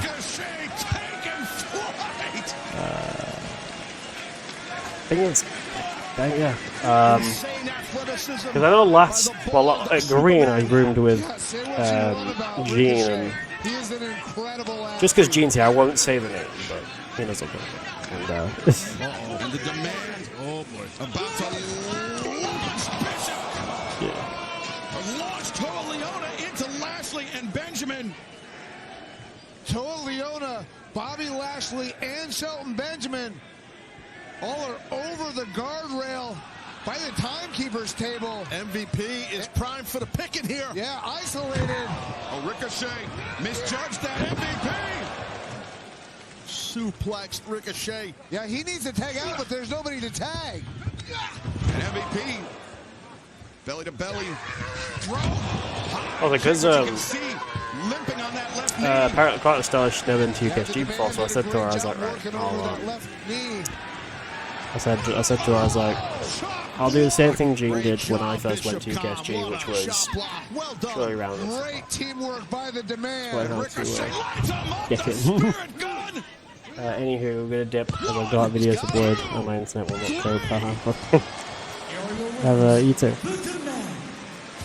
What an impressive victory by the demand. The demand won. Hell yeah. Just on my mic. I'm gonna DM you in the staff chat or fast on the bit. Oh, I did. I don't know if you're still here. I sent a chat in the staff chat for fast on if you want to check it out. Yeah, absolutely. I think it's awesome. I'm really impressed with the man. I need to check. Now that's the match going on right now. Maybe we'll have a look at the volunteering submission. Yeah, what a performance by the demand. Look at that. Taking out the Hurtson kid. Look at this. Over the ring post. And then Leona, big toe. Watch this. Okay, still just delving into that line. Then MVP, he got clipped. And that opened the door for Ricochet to land the Spirit Gun to score the victory tonight for the demand.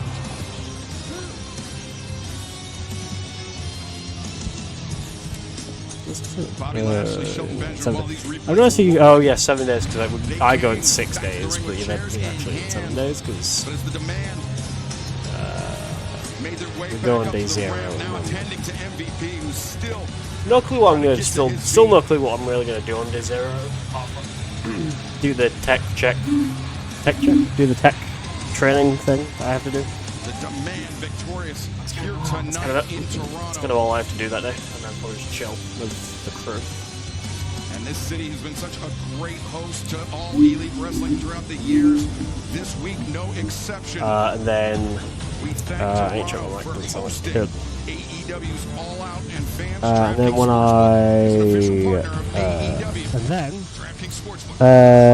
in I've got David. Well, now it is time for the TBS Here we go. Championship match. The CEO Mercedes Moné one-on-one with the inaugural AEW Women's World Champion. Mercedes. I can't remember that spell. come on, and then just so I can get this fucking E, I'm gonna type in. It's over. Rio's a champion. Rio has beaten Nyla Rose to become the first ever. I don't know how to get. I can't get the E with the italic on it, so I have to The pro wrestling prodigy Rio. do that. There we go. No heart in Rio. No matter how big or small you are, she just brings it. I don't respect any woman in this division. You want to know why? Because they don't respect me. I am the greatest TBS champion of all time. My legacy can never be undone. It's Rio! And the fans are going crazy. You think you could just walk back in here and get an opportunity and reintroduce yourself in the most disrespectful way to me? Rio is back with a vengeance, casting a glance at the TBS Championship. Rio, the epitome of don't judge a book by its cover. Who is she compared to me? I'm going to teach the biggest lesson. For AEW, I knew of Mercedes Moné because she was in WWE, but she was known as Sasha Banks. But then she It will be Mercedes Moné putting that TBS Championship left on out. the I line. think WWE owned them. I know every trick in the book. I never played in the game. Does W. So try me because nobody knows how to shake the table better than Mercedes. Does W. Oh my god. Does. No, that's still on our caps. Does WWE own the main?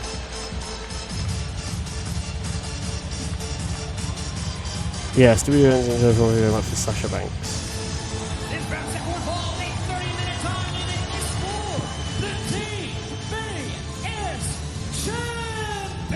I was winning and who don't winning. I want Rio to win because Mercedes Moné has like 9 titles and all that. I also spelled it wrong because I'm stupid. It's Rio. Oh, like that. I was off by. I got the H and the I wrong. Though technically it's pronounced the same way no matter what. It's just spelled different. I mean, a perpetual underdog, but somebody that is capable of exceptional things inside the ring.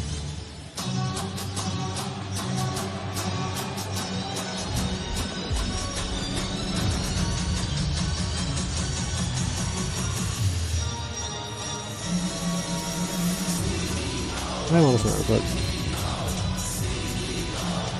what is currently on TBS right now?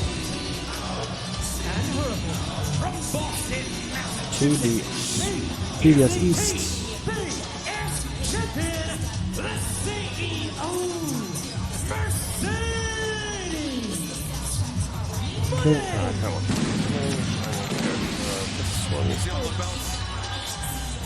I'd say I'm doing this, but It's the one that she holds that matters tonight, the TBS Championship. Very creative entrance by the great Mercedes Moné.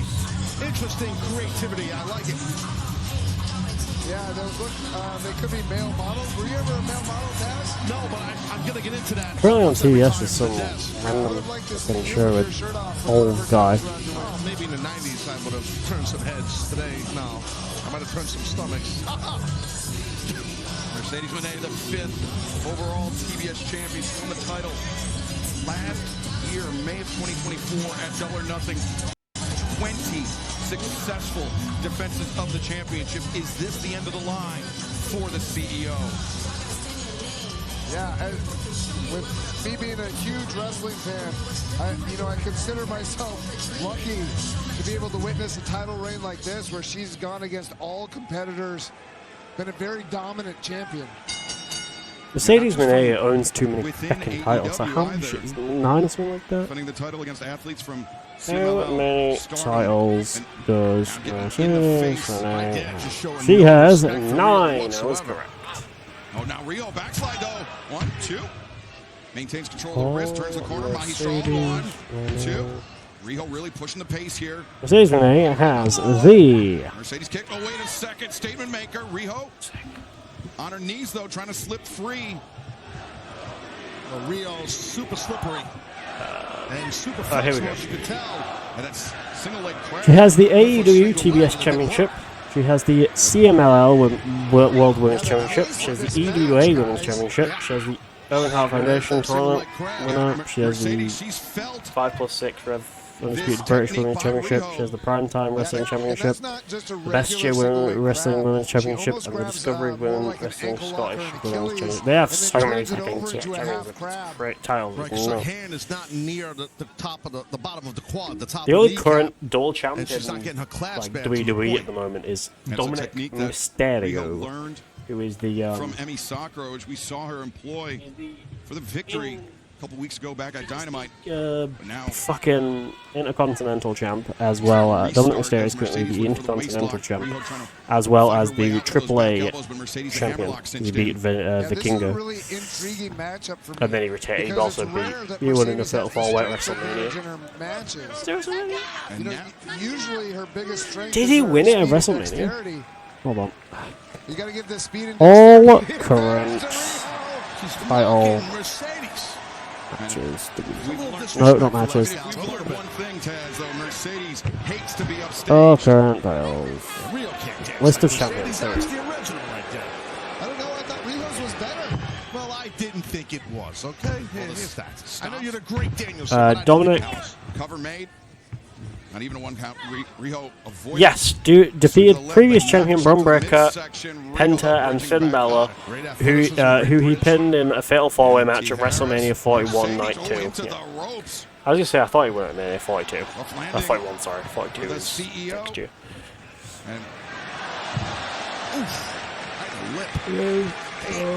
Mercedes out to the floor, none too pleased. Riho.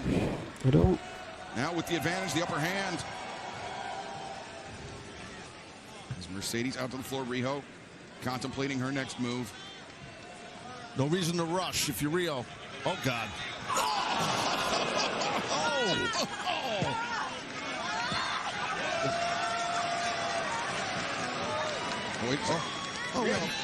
Oh, that was very kind of you. She asked permission if she could do this. Did you say yes? I did, yes. Did you say yes multiple times like you always do? Yeah. And the current AAA Mega Champion is Dominic Mysterio. He won it at Worlds Collide in Las Vegas. In the ring right now. The exact same place he won the Mercedes. She said something to referee Stephon Smith may have a broken rib. Could be. It's tough to breathe if that's the case. Nothing you can do for it either. You got to just suck it up.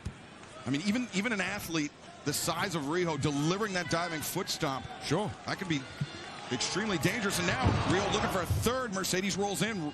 Riho. That what she just tried to kind of go for there is how I had got a really bad leg injury for a while and I don't really do much. Riho able to turn things around.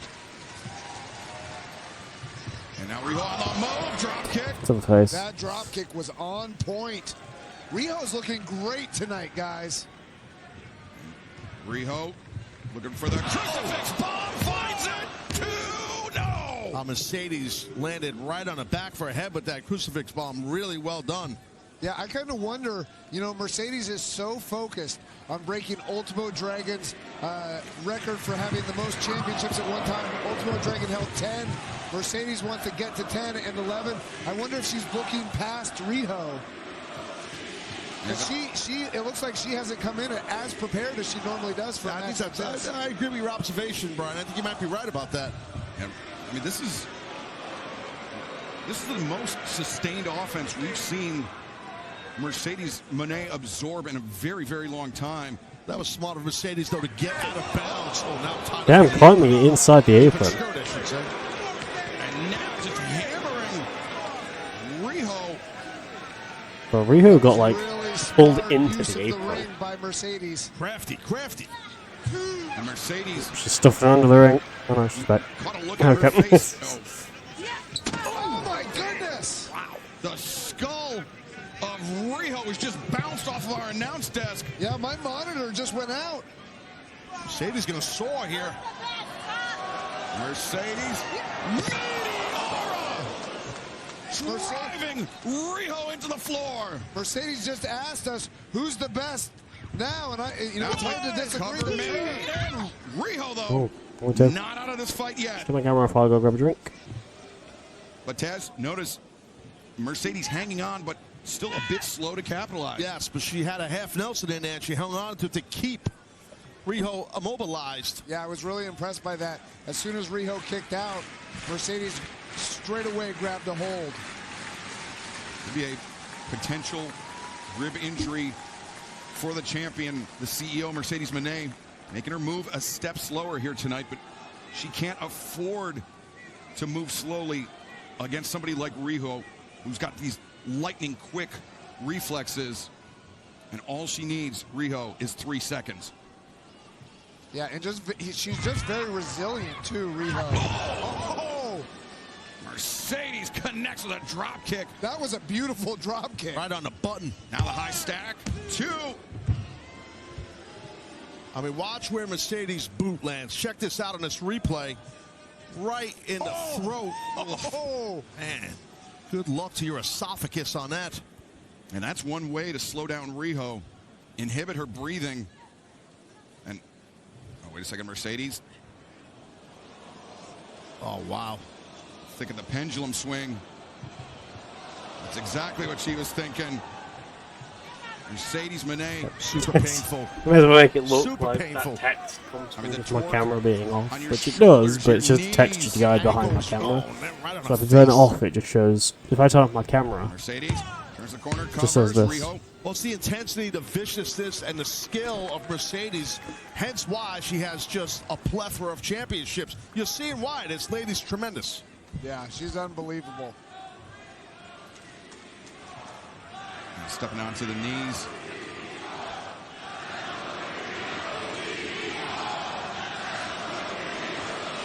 Wow, the disrespect to Riho.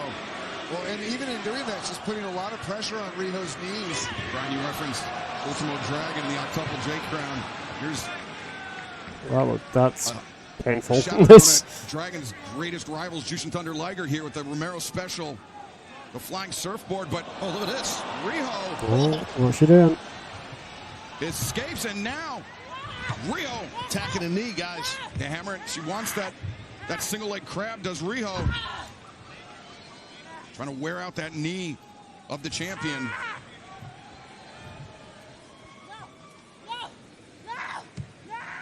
There's Riho. Oh! Wrenching back at a Yeah, that's gonna work. Mercedes at a grotesque angle. Mercedes might have to tap. She grabbed a handful of Riho's hair. I think that was her only recourse. Yeah, that was her last resort. Desperation. She had to do it. Riho coming through. Damn. And now a statement maker of her Nope. own. Signature, not pin.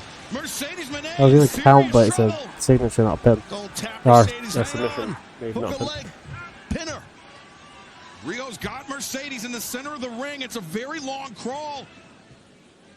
Any direction that she heads. Yeah, and Riho's got her with great leverage right now. She could potentially roll her back to the center. That's what I'm saying. There you go. 2. Riho forced to abandon ship, but has the waist lock. Mercedes sent in. Cazadora. Riho stops again. Targeting. Yeah, so I would say that is always one of the best ways to get out of a submission is if you're able to turn them in a way Brian Riho's got a lot to where of you're options then here. She could able go for the to leg, basically go put for them the in a pinning ribs. situation. They then I'd have to go kick back out, to which means that that they have to single then leg let crab go of if you. I were So. her. Well, they Because have that's to. also especially with the damage that she's Unless done they to can the roll you ribs, into a pin. midsection. That'll make it hard for Mercedes to get to the ropes. Me personally, I'd stay in the midsection. I'd get myself an abdominal stretch and wear out the intercostals and the core of Mercedes. Yeah, it's just hard because she doesn't have the length. You know, she's shorter. It's hard for her to get that abdominal stretch with the size difference. Riho looking for the Dragon suplex. Mercedes breaks free. Now full Nelson again. Dragon suplex. Terrible landing for Mercedes Moné. Riho makes the cover. The leg is hooked, but Mercedes. Not enough pressure on the shoulders there by Riho. It's hard when you're that light. You really have to cover all your bases with the pins. She never had a clasp on the Dragon on the full Nelson. She just grabbed the front deltoids and arched back. Well done by Riho. How about Mercedes catching Riho in the ropes? The high kick. Now Mercedes on the ascent, but it was Riho just trying to bait her in.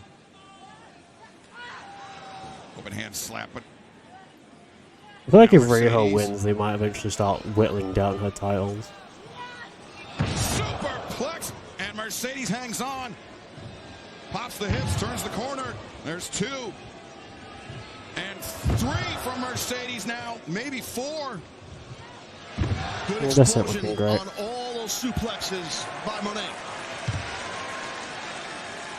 Mercedes Monet, inspired by the late, great Eddie Guerrero, to choose her path as a professional wrestler.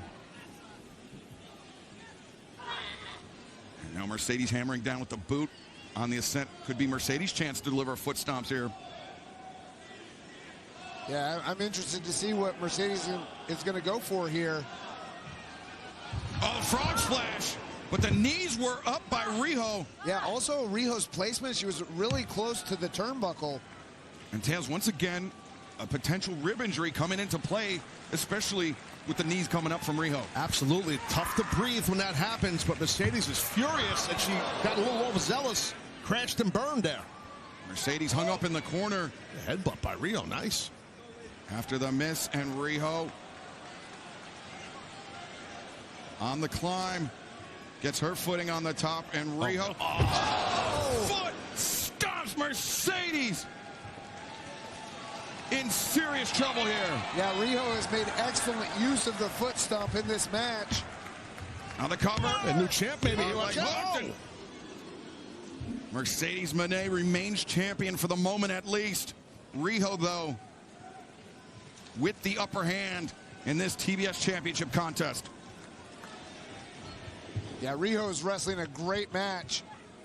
Now the Northern Lights suplex blocked. Mercedes, the lung blower, and now the oh, wow! Sunset flip powerbomb into the corner, and Mercedes not done yet. The knees. Oh. Did you hear? 1, 2.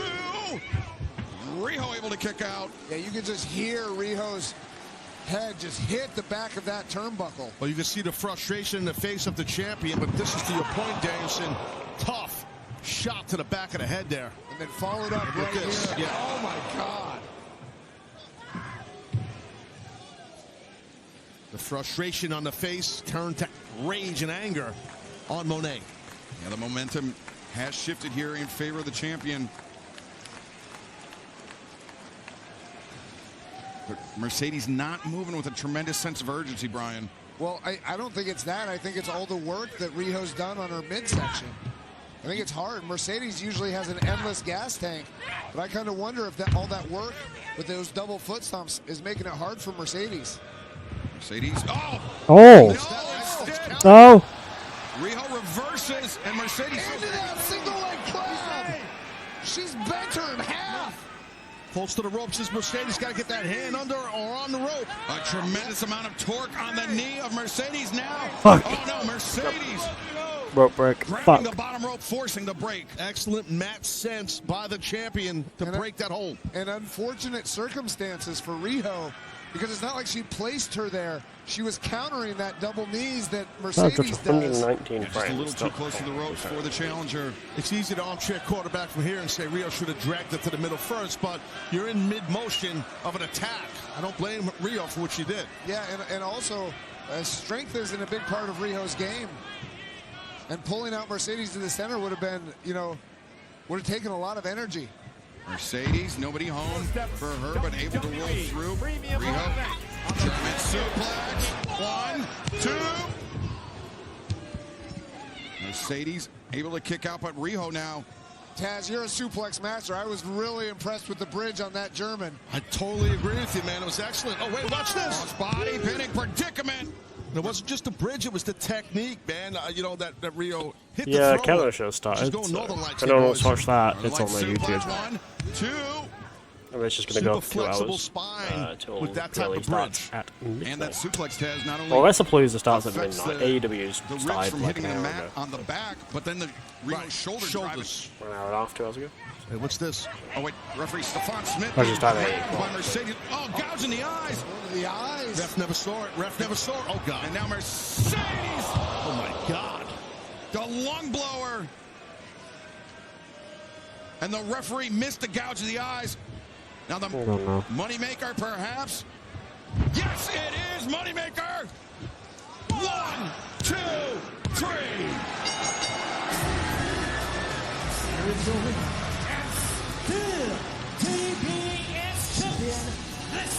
I'm not mad, you're mad. I'm not upset, you're upset. Mercedes did with the referee and grabbing him. Fuck. He turned his back, he had to, and next thing you know, a little tomfoolery by What the the fuck? I look. Mercedes Moné, Brian, I get the sense that she may have been at her wit's end with Riho. Yeah. Yeah, and I mean, for the first time ever, I think we saw Mercedes almost run out of gas. You're right. Part of that midsection attack, I think, played some of that into it. But we saw a moment ago what happened on the replay when Mercedes grabbed the referee's pocket or his part of his pants, and he never saw the eyes. Can't blame the ref if you don't see him. Mercedes, the moneymaker, and the 21st defense of her TBS championship.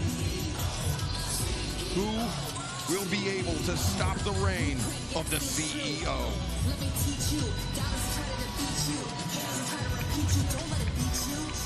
Mercedes Moné victorious here in Toronto, Ontario, Canada. Sometimes it's awkward looking at grown men in the crowd do the CEO dance. I'd like to see you do it. I'll do it with you if you want. The two of us. I'll pass, dude. Oh, shit. Moving on, Mercedes Moné victorious. But this is not our last championship match of the night. Coming up next, the AEW Unified Championship on the line in a three-way match. CMLL's Mascara Dorada, the Alpha, Konosuke Takeshita challenging the Rainmaker, Kazuchika Okada. The AEW Unified Championship Tournament beginning. Who will be heading into All Out Toronto to be vying for this AEW Unified Championship? Handpicked by Don Callis, won the G1 Climax. Just a taste of what he's capable of. Mascara Dorada. The athleticism. He is a human highlight reel. Okada. I'm beating the best in the world to hold this title. I'm the best tournament wrestler alive. The Rainmaker is the top dog in the Don Callis family.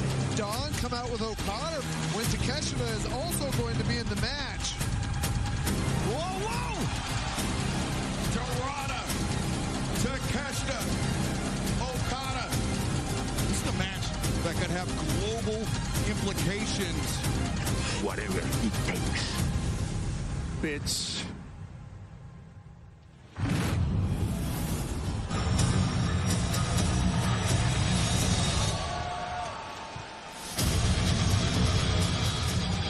This wraps up football with a 16-minute time limit in a three-way match for the AEW Unified Championship. Introducing the challengers first from Mexico City, Mexico, weighing 167 pounds, Mascara Dorada. An incredible opportunity for this young man, Mascara Dorada. Could be on the verge of becoming the first athlete signed with CMLL to hold an AEW championship. But Dorada has quite a few things working against him in this match. This man, no exception.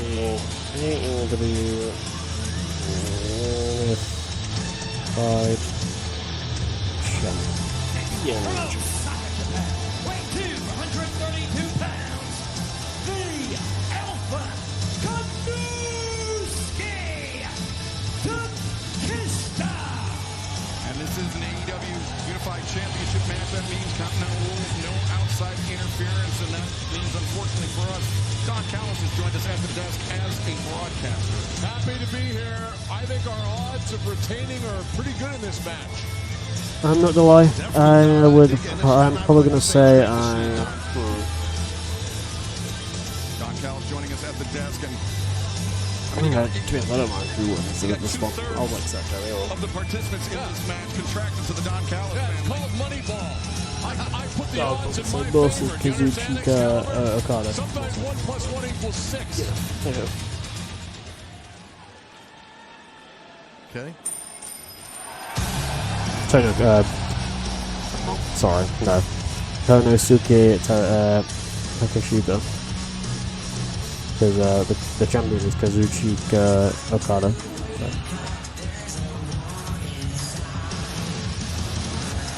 I don't like Real 10. Well, like tonight I want Cody Rhodes to retain. Fairly, yes, redeem it, you get the point in terms of Lovely World thing. Love God Newcastle. For 1,500 TP. If playing that, I'll just put your Twitch name on the thing. I didn't want to make it too much because it's like I want people to work for it, but not that much. Alright, I'll add you after stream. Actually, MFG, I have a question. Are you busy tonight? Are you going to tell me that all will be well within the Don Callis family if Konosuke Takeshita were to win the Unified Championship here tonight? Well, I mean, of course, because if you're down to, I'm there to continue what we did last night. And when you're the best, like Okada, and you're the best, Mostly, I'm needing help with digging out the secret base with a pond thing underneath his house. Because that'll take me fucking forever. It took me 30 minutes to do what I've done so far. So. It's like $19 down and you know. Esoteric, thank you. That's my thing. Esoteric argument. I know that. A weekend Fortnite concert. That comes to There's a fucking weekend Fortnite concert? What, is it like a crab map or something like that? Or is it like a... The Mascara Dorada against Beast Mortos match from Dynamite. He's fantastic. Have you played the new It's a great opportunity, Dorada, in this thing. proximity chat mode? Yeah, Dorada. Forgot what the name of it's called, but... Takeshita and Okada. Yeah, Taz, I was going to touch on those issues that we've seen percolating over the last I've played it. weeks. I won my first match of it. I got an umbrella for it. Some people are quite chill, to be honest. Usually people not wanting to kill each other, and usually there's a lot of people at the end of it, and it usually becomes a heel off at the end of it. So. Finds his feet, swinging a miss by Okada into Takeshita. Meat has Right. Alright. People may kill you if you don't use a microphone, so... And Dorada, I mean, he's had a very punishing like, we were just putting people down who didn't have mics, so they didn't speak within like 5 seconds, then we were putting them down. Mexico less than 24 hours ago as well for CMLL, so... But it's pretty good match. It just randomly spawns you into a certain part of the map, chopstick map, and then just kind of just talk to people. Relatively fresh. Yeah, but he's young. He can handle it. Family concert using IRL audio. I know that Typical Gamer did one for Juice WRLD. No, was it Juice WRLD? No. XXX Tentacion. Which I watched on stream. But that VOD got muted because it was copyrighted audio, so Twitch mutes copyrighted music. And Taz, remember, this is not elimination. First fall to the finish. So that means if Dorada pins Takeshita or vice versa, Okada would lose the championship. Well, yeah, that's the point I was trying to make earlier at the tippy top of the match, where Dorada has an opportunity here because of the tension between Takeshita and Okada to steal the proverbial one. You know, that type thing. Yeah, if you're down for it tonight, with Dorada. I'm going to hop on Minecraft tonight, off stream. Of dissension between Takeshita and Okada, Don. Finish off the secret base. Me, Brian, you understand Japanese wrestling culture. You have a senpai, which is the older, more experienced wrestler, and a kohai, which is his young boy, if you want to call it that. I've done the so far. I've done the mushroom farm, but I need to fix that. It's a little bit fucked. I've done the farm. The farm's all done. Done the farm. Done the chicken coop. Need to do the doghouse, but I want to do OG doghouse, not current doghouse. So I have to use a YouTube video for that one. here's the thing. You have an alpha and you have the best tournament wrestler of all time. Why can't they both coexist? That's what I'd like to know. Yeah, I think I've built the path to. I've connected the path from your end that you started building to the other end. That's ridiculous. Because I've obviously built all the path there. You'll see when you get. I'll pop on. I'll pop on after stream. I'll pop on after stream, which will probably be about 3 AM. So. Actually, no, I might do that tomorrow because I forgot. Yeah, it's 3 AM. Now Dorada up to the ropes, up to the top, looking for Hurricane Rana, but no. Drop kick. Great job. I forgot it's 3 AM when this stream will end, so I might do it tomorrow. Mostly because my epilepsy doesn't like pulling on lighters, so I might do it tomorrow if you're free tomorrow. We saw some friendly fire, not so friendly fire. I think you did say you were free on Sunday. I don't know. I mean, unless I decide to pull on online, but I could kill me. Not literally, not far away cut. Oh, wait a second. Miscalculation there by Mascara Dorada. I forgot what time it starts. That may be the last we see of Mascara Dorada. Yeah, the kip-ups are done, the springboards are done, it's all done. Thanks for coming. Takeshita just destroyed Dorada. I'll add you tonight to it, but I'll pop on it. So, I'll add you tomorrow actually, because I'm going to stream.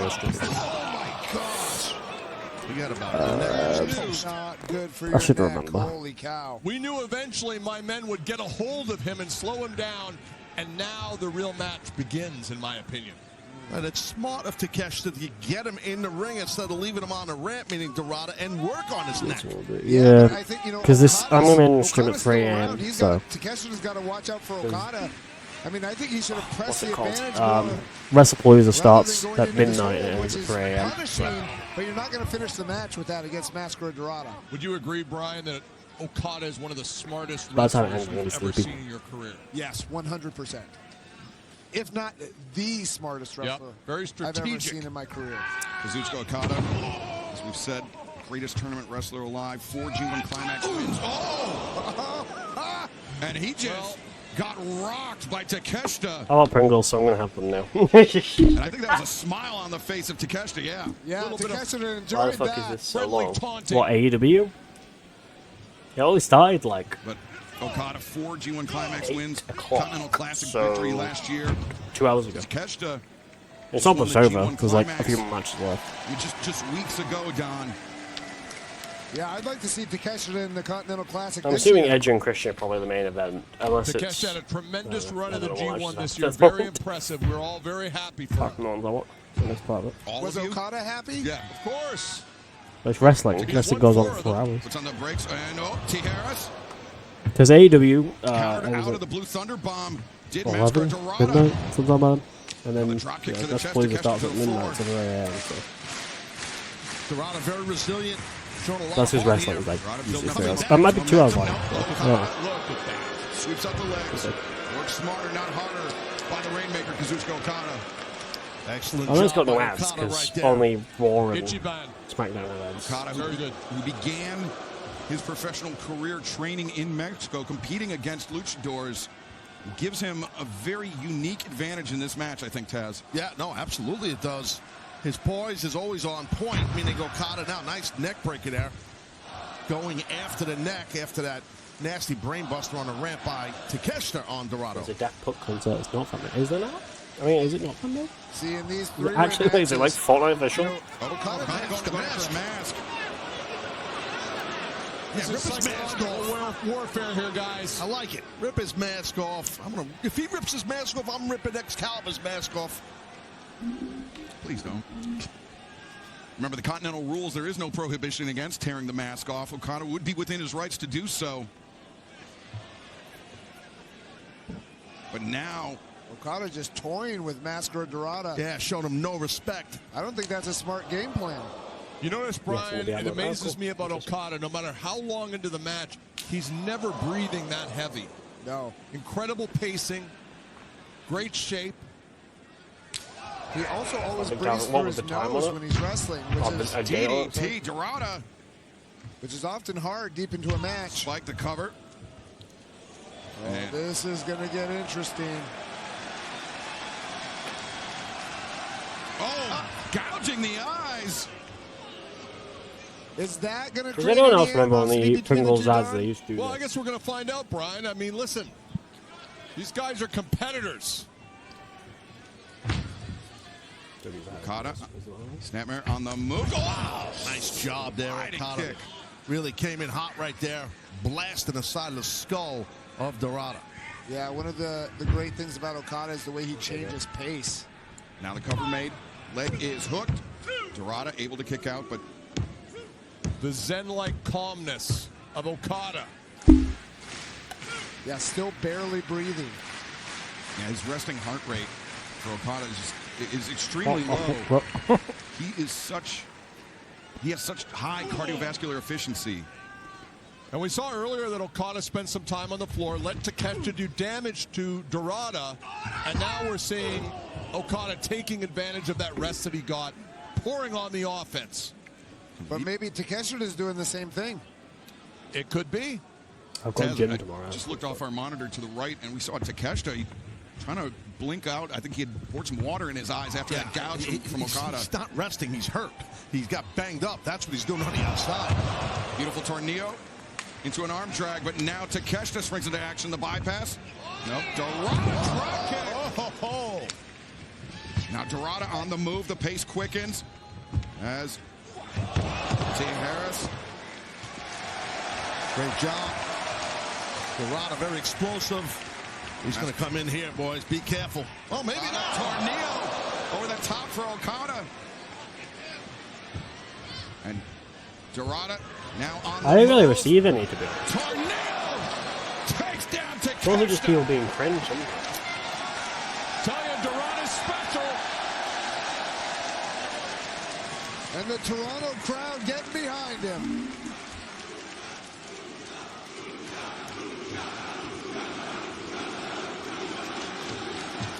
Mascara Dorada on the verge of the biggest victory of his career.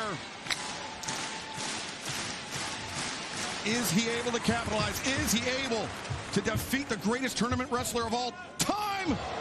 Big Gamangiri. Mascara Dorada now. Okada on the shoulders. Tough spot for Okada. Oh! A neck breaker. Mascara Dorada 1, 2, no! Wow. Inventive offense from the young high flyer. Take another look, Taz. Yeah, you can see this tough landing for Okada, but not enough to get the victory. Uh-oh. Oh, God. Okada, the neck breaker. Smart again by Okada, because what Takeshita did on the outside with that brain bust, as I said earlier, to Dorado. Yeah, Don, you talked about the Zen-like quality of Okada. That really served him in that instance. Took a bunch of punishment. The scoop, the slam, and potentially the elbow drop from the Rainmaker. Okada is always in the moment. He doesn't worry about moves that he hasn't tried yet. Look at that. The elbow drop on target. The unified champion in control of this match.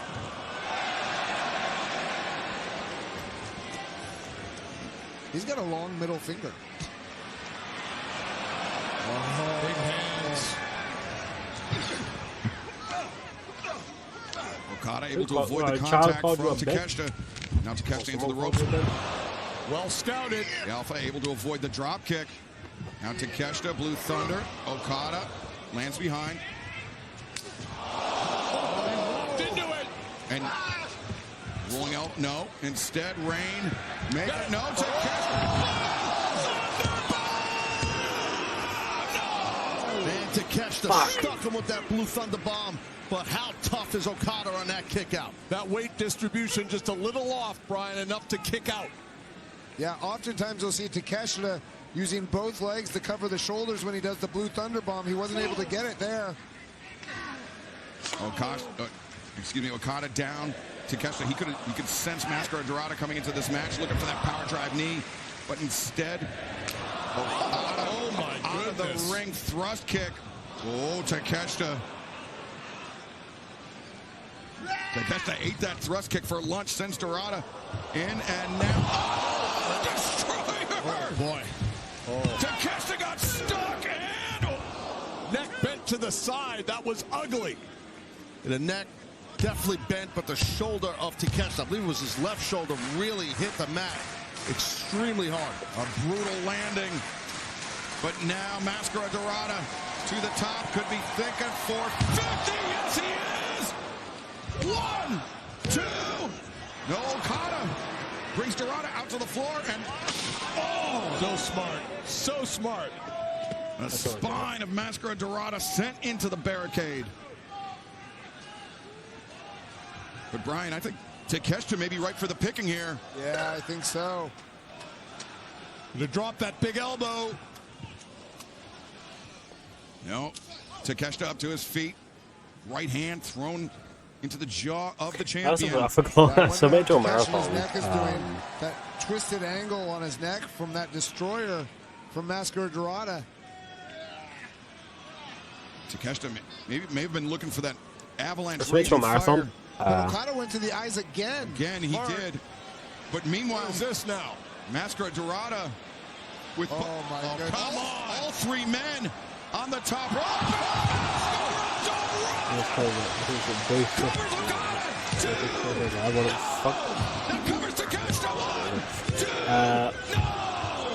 I can tell you. Smart of Dorada to go top Takeshita once Okada kicked out. Don, how do you prepare for a guy like Mascara Dorada? We spent Yeah, go fish 2025. I split it. I was like, right, fuck up. I was like, let's not submit the usual, my usual shit. I want to watch something different. That deserved 2 So I submitted some replays. knocks. Glitchless creative, because there's no way I'm not the usual. Keeps applying Why are pressure, there the so many elbow kids? strikes, peppering the jaw of Because it's Takeshita. fucking Now Okada Fortnite. I'd be on the shocked if there receiving was end no as well. kids playing fucking Fortnite. It's because it's Fortnite in this Jay. It's fucking Fortnite. Oh god. Back. Ran into a Sure, pair okay. of boots. The striking has been a mistake for Dorada in this match. He needs to stick to the impact Yeah, 40 maneuvers. kids fighting against the weekend. Goodness. Gives me goosebumps. What, is the weekend like our boss or something like that?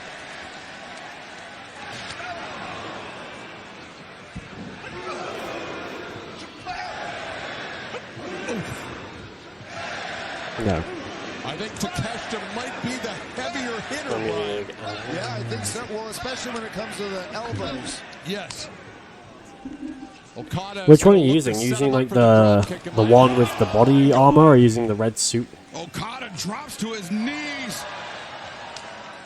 And Takeshita could be looking for raging fire here, but no. Okada thinking tombstone. Takeshita Body armor. reverses. I've only got the red suit one. I Hooks think. the legs and stuffs the champion, but he's not done yet. I thought was from last guy, yeah. Okada Oh, did you? returns the drop kick to Takeshita. No, Okada. Tombstone. Both men down. Oh, this is Mascara Dorada's chance. Dorada wants to pick up the scraps here, and I think that's smart. Go do it, man. Do it. Mascara Dorada. It's Mascara Dorada again. Both Takeshita and Okada are down. Shooting star. No. Oh. Moonsault press. No. 1, 2. Oh. Oh. And now the moonsault. 2 for 1, 2. They both all kicked out.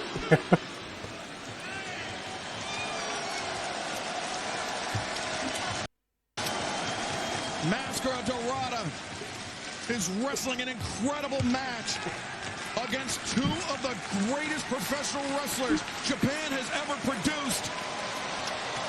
And now, a shooting star. Oh, let me up. Knees were up.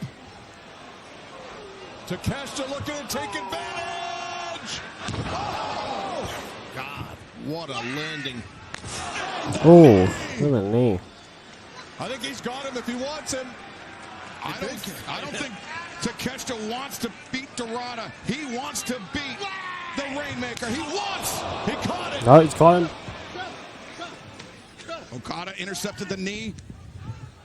But he's battered by those elbows. Strikes! The drop kick on target. On the button. All three men down. What is it going to take to win this match?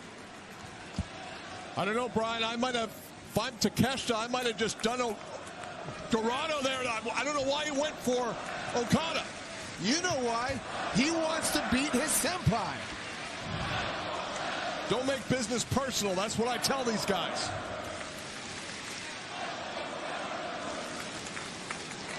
Tremendous crowd on hand here in Toronto, witnessing this phenomenal three-way match for the AEW Unified Championship.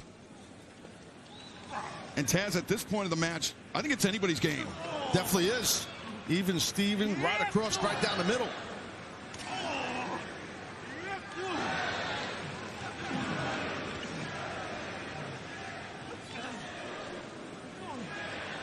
Elbows being delivered around the triangle. And now all three men up to their feet. Yeah, if I'm Dorada, I don't want to take place in this. I don't want to take part of this strike exchange. I want to create some movement. Could be a bit of bravado on Dorada's depart, trying to stand toe-to-toe with these two heavy hitters, but Dorada not backing down, Brian. Oh my God, that was knockdown now, yeah.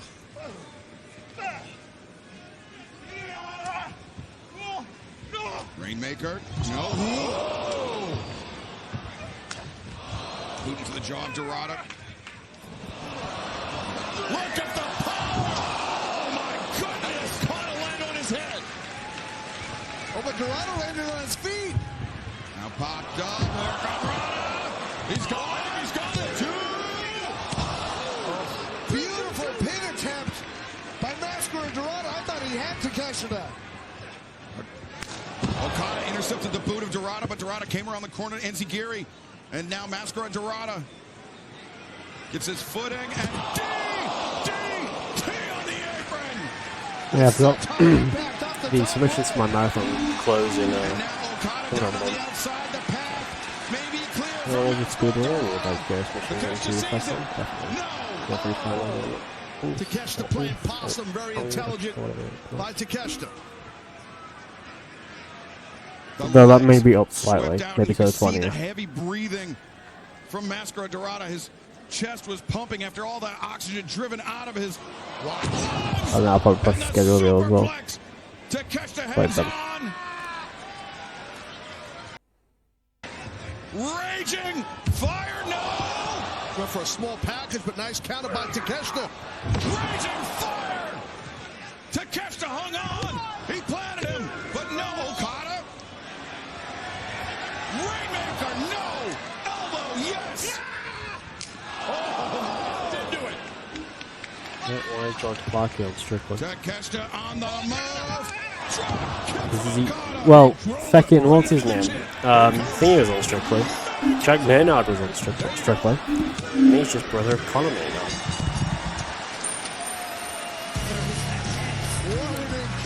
Kazuchika Okada won, by the way.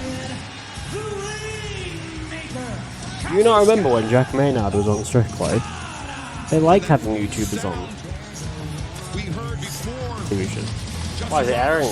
Don Callis slamming his headset down. I think Don feels like he is lucky to escape with that AEW Unified Championship still in the hands of the Don Callis family. Let's take a look here how this thing ended. BBC player, TV guide. Takeshita smart enough again in this match to duck. Yes, it is. The wind-up, the precision from Takeshita. Big shot there. Watch this drop kick by Okada. Well done, man. And there it is, man. I can't play this for you. I will get fucked by the music. I will get fucked by the BBC. The BBC will peg me if I show you this. Yeah. I mean, Where's Clarky? Okada is so precise with everything that he does. I don't think this will do anything to ease the tensions. There he is. Between these two elite level athletes. at himself. Wait, no, that's not him. And Dom is delusional. He just thinks they're both having fun. I don't know about that part. Well, Kazuchika Okada, the Rainmaker, remains the AEW Unified Champion, the greatest tournament wrestler of all time. Absolutely. Great match by those three men. Oh no, match of the day is on right now. On the top of his game. But, I mean, massive credit, Brian, to both Mascara Dorada and Konosuke Takeshita for that match. Yeah, that was an incredible match.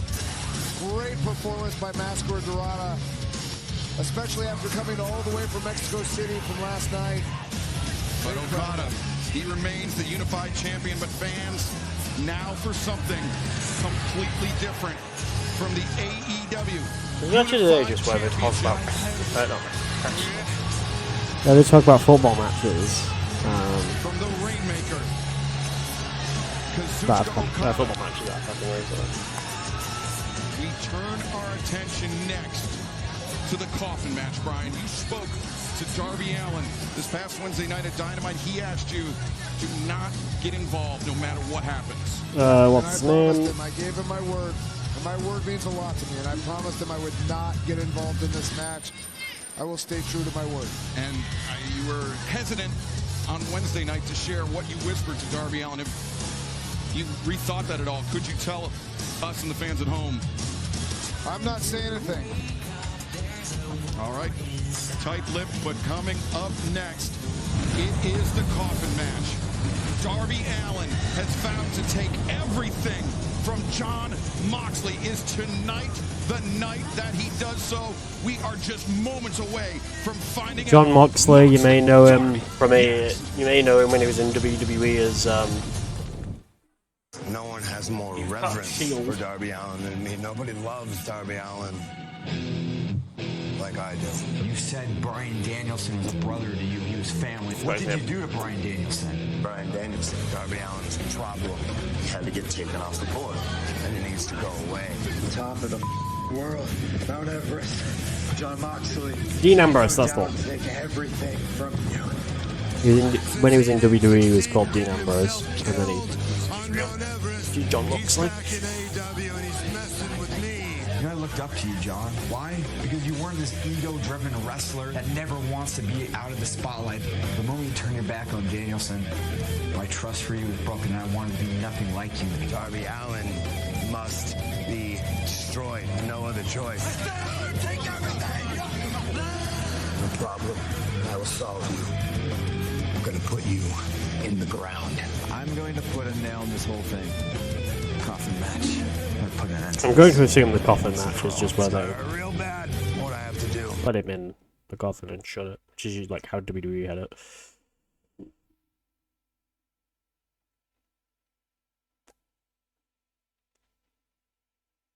Sorry, hold on. I think he's crashed. One sec.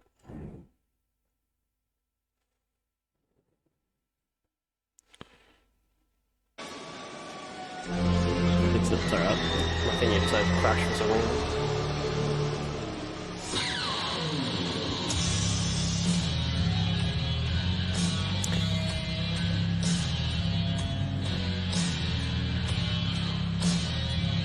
The Trilla. Is that what it's called? Trilla?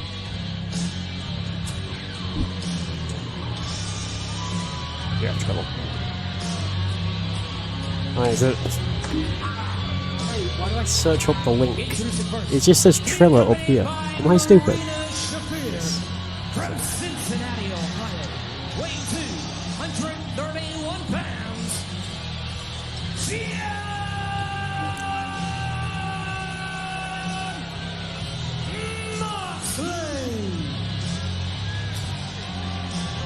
One of the most dangerous men in the sport of professional wrestling.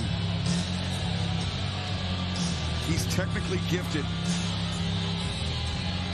at both the fine art of professional wrestling and street fighting, just to put it bluntly. Oh, wait, Darby Allin! Not waiting for Moxley. Let's see where Darby even came from, but the trash can into the face. And we heard from Justin Roberts, the only way to win this match is to place your opponent in the coffin. Seal the lid shut. The coffins are ringside, but the battle has begun here on the floor of the Scotiabank Arena. Well, Darby has an excellent game plan to start this match the way he did it. Where the hell is this maniac going?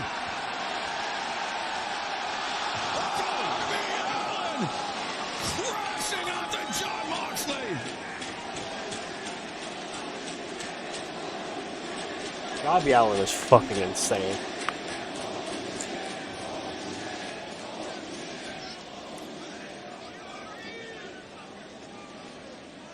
Darby Allin taking a massive risk here in the opening moments of this At this match, I'll tell you the card for Wrestlepalooza. Right there. Darby, well documented, this man. He's reckless. He don't care what happens to his body. Oh, but Moxley turned things around on Darby and just scored a thunderous boot into the jaw of his opponent. It almost looks like Mox is walking away. Every time after I stream, I go in my bathroom, brush my teeth quite heavily. Darby undaunted. Continues his Blast attack. myself some mouthwash, then I sleep, and then Darby on the charge. With his battering one another here on the steps. Well, if you remember, Jon Moxley threw Darby down the steps. Yeah, the Death Riders was last December that kept Darby Allin out of action for months. Oh, my goodness! The drop kick, but Darby landing on the steps. Yeah, Darby's not afraid to put his body at risk. If he can damage his opponent, He enjoys it. He's a sick man, Darby. Is he a sick man, or does he just want to feel alive? He's a sick man, in my opinion. And Darby, he is out for revenge. For, not just the harm that Jon Moxley and the Death Riders have done to Darby Allin, but for what they did to AEW.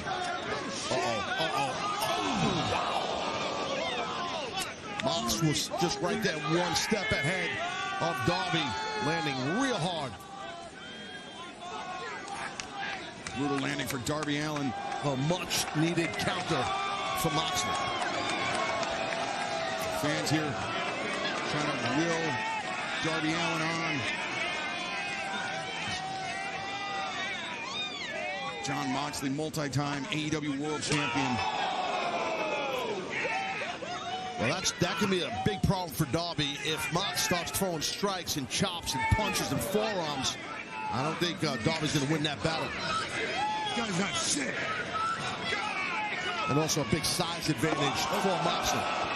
Yeah, but one of the advantages that Darby Allin has is this is Darby's 6th coffin match in AEW, and this is the first in Mox's entire career.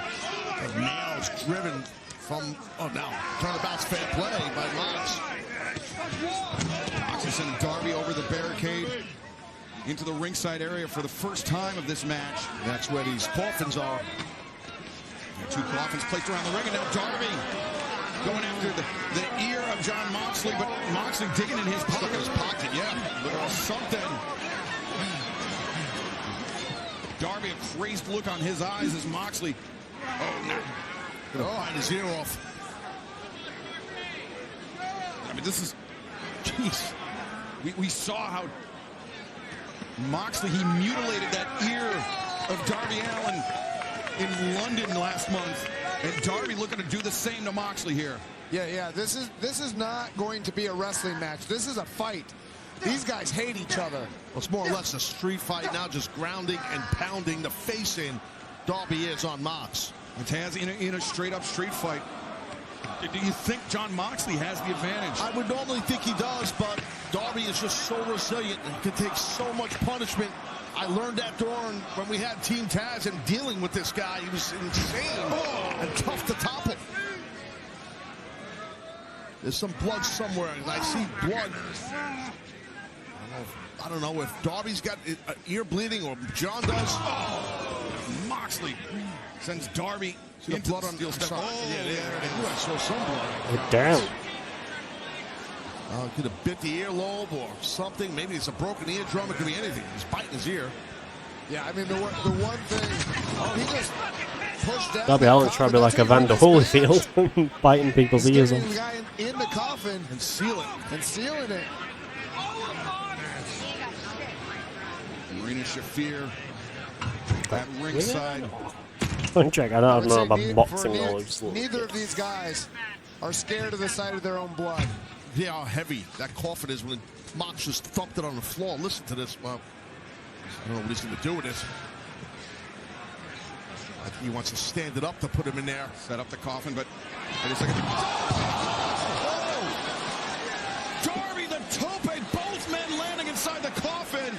Oh, Mike Tyson, who bit a chunk out of Evander Holyfield's ear during a rematch in 1997. Lid shut on Moxley in order to win this match. Why would you bite off someone's ear? That's a bit Darby came in like a damn torpedo. Or Darby part of maybe it having is some blood coming out of his nose as we take another look. Look at the speed here. And Darby's head hit that coffin hard. Now Darby raking at the face of Moxley. Moxley trying to, just a thumb to the eyes. Just gouging the eyes. Fight for his life is Moxley. Yeah, I mean, it's scary to be put inside that coffin. Now Moxley, for the first time this match, into the ring. Darby. Now, and you can see Moxley doesn't often get flustered, but after being inside that coffin, you can see he's flustered. Yeah, I think you're right. I think it freaked him out, meaning Mox being in that coffin, it kind of bugged him out a bit. Watch out. Oh, the counters with the cutter on the floor. Or maybe was he playing possum? And now calling the plays to his trusted lieutenant, Marina Shafir.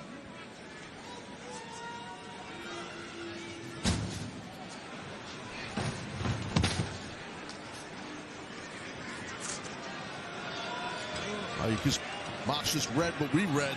Nothing's over until you're underground, and now Marina's working with that turnbuckle on that bottom rope here. Not sure what they have in mind. Moxley now with Darby. Oh, man. Oh! You heard the thud, boys.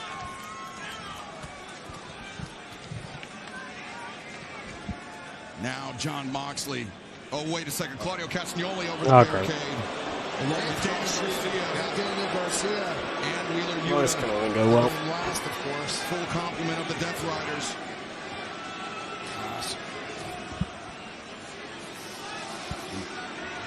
Ryan, remember. I know.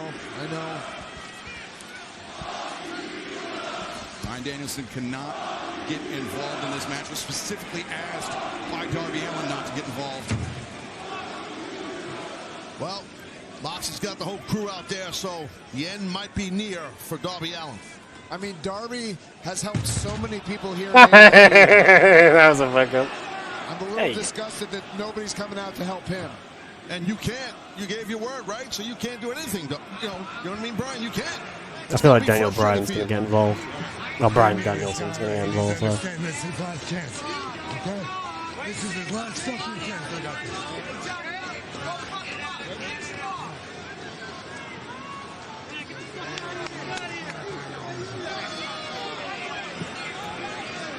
John Moxley sending the rest of the troops to the back, except for Marina.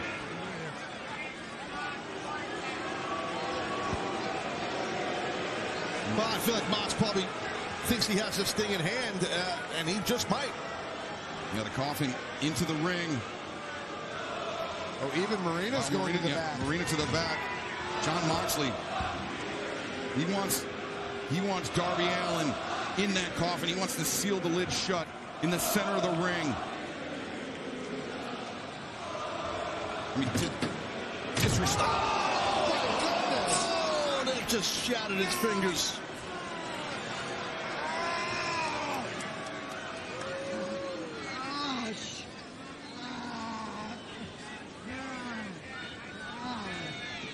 Good God, that was nasty. That could have broken every bone in the hand of Darby Allin. All those little bones in your fingers, and I'm telling you, I think they're shattered now. On top of this coffin, Mox just wearing Darby's head out. Darby trying to cover up, but those punches directly to the left eye. And also closed fist punches, Brian. That's not. There's no disqualification in this match, of course. You'll never stop me. I work harder than everyone. I'm on a different level than everyone. It's just you understand me? John Moxley is just getting with full Triple H vibes recently.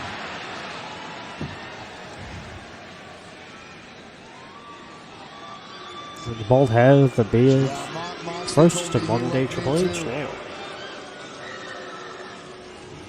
And it was John Moxley that ended your career, Brian. And we could be witnessing John Moxley ending the career of Darby Allin tonight. Yeah, but what John Moxley is doing right now is not going to win him a coffin match. That's what we like to see from Darby Allin. Oh, got caught in the choke, went for a coffin drop. Good rear choke. Darby just on sheer desperate. Oh, wait a second. Darby have. Darby. Darby came prepared. Are you kidding me? He's got.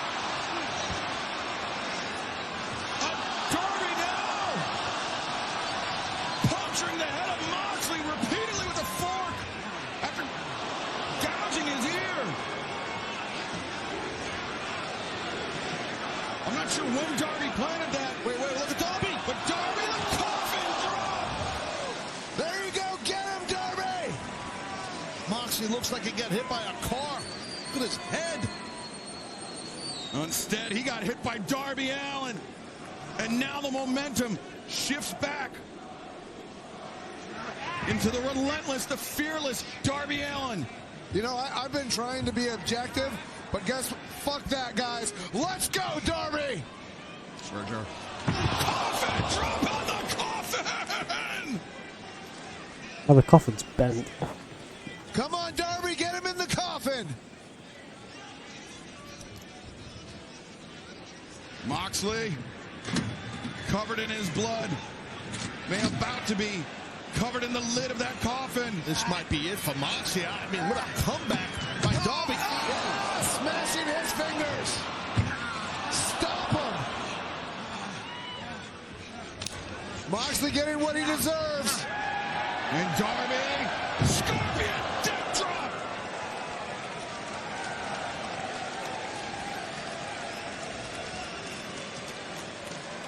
You see Moxley's fingers bent at such an unnatural angle. Grotesque angle.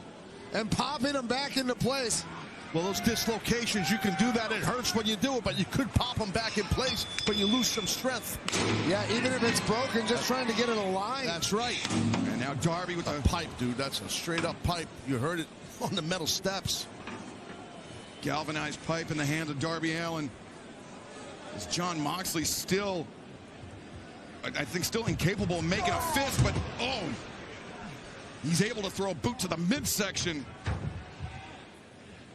Now Mox with the fork. Come on, Darby. God, this is going to be bad. Come on, Darby. He's trying to stab him. Desperately fighting against Moxley. Yeah, gouge him in the eye. The thumb of Darby Allin in the eye of John Moxley. Now Darby with the fork again. Darby continues to mutilate the ear of John Moxley. This is insane. It's like, oh, he's biting the ear now. But Moxley got an adrenaline rush, Mox. The elbows, the knees, battering Darby Allin. And Taz, you said it, this is where Moxley has the advantage with the striking. He does. Size and striking. What the hell is this now? Oh, He's going. Oh, my God.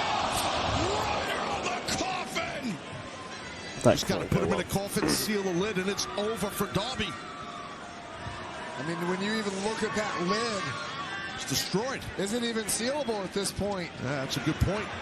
As we take another look, the Death Rider Darby crash landing on the lid of the coffin. If I'm Mox, I'm getting him out of the ring and use this other coffin that's in front of our announce desk here, which is not as damaged. just blood coming out of Darby's mouth right now. John Moxley sends Darby into the coffin. Come on, Darby, you gotta get out. You gotta get out. Seal the lid, and it's over, Mox. You gotta get out. Oh, Darby! Got that hand out with the pipe. Use the pipe. Using the pipe, it's not over. The match is not over. Mox is not aware. He's not aware, I'm telling you. Oh. Darby now the pipe in hand, using it to choke Moxley. Just choke him out with a pipe. Moxley trying to escape from Darby Allin. Trying to get, yeah, it's tough. That pipe is tight across the throat. Darby is hanging on. But Moxley smashes. Darby gets a barricade, but Darby smashes Mox in the head with the pipe. What impact right there by Darby. What a shot. Oh, cheating. Cheating. Cheating. What's in the bag? So you weren't getting involved. I'm not getting involved. I haven't stood up at all. Give him what he deserves. Oh, jeez, he's gonna kill the man. That's how you do it, chat. Suffocation. So 10 months ago, 11 months ago. Suffocate him! Suffocate him! He's like put a bag over his head to like suffocate him. He's actually gonna suffocate him.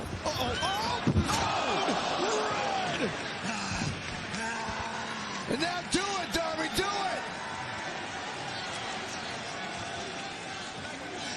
No, Dagger suffocation.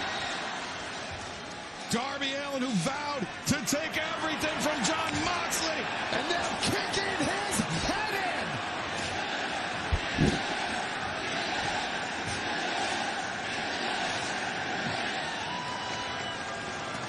Get him, Darby!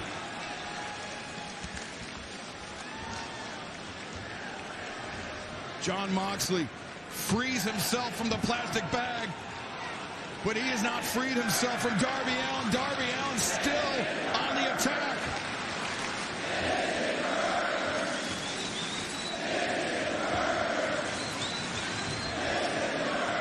The fans are saying this is murder. This is what John Moxley Oh god, fucking damn it.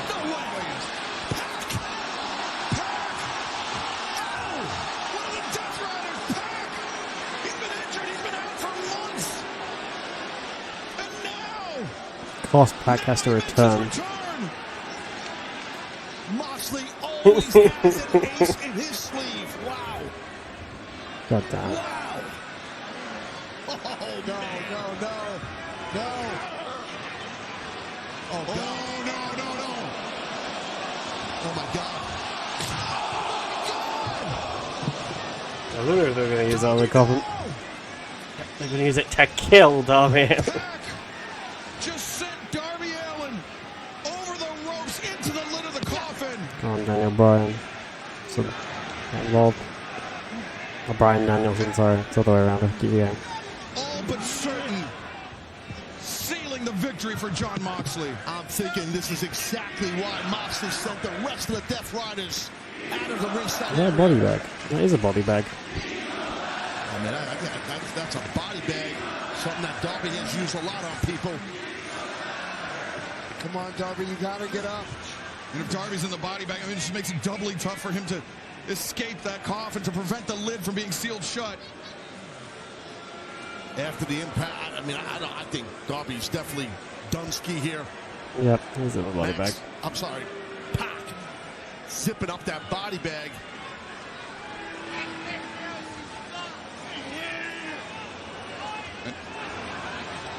But right now, Pac literally doing the heavy lifting for Moxley. The lid is shut. The lid is shut. John Moxley has won. Give a major assist to Pac.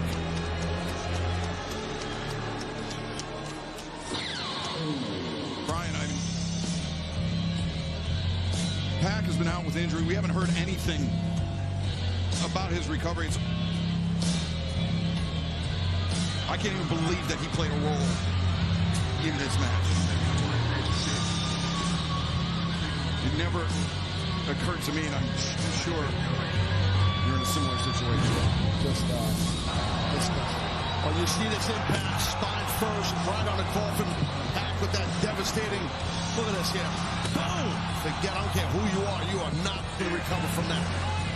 And then inside the body bag, Pac, like I said, did the heavy lifting. Mox finished it off by kicking the lid shut. And Darby Allin wrapped up in the body bag, completely incapable of stopping it. Now the Death Riders. They go, want to make a fool out of you, kiddo.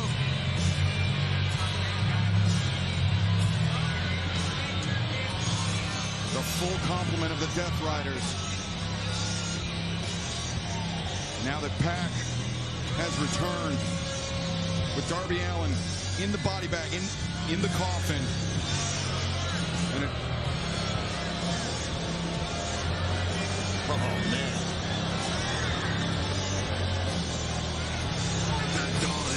The disgusting funeral procession. I didn't ask for this. I didn't ask. Led by the Death Riders, Jon Moxley. Victorious and Brian. I know it's hard to watch. I have to get your thoughts on this. I mean, I don't have words.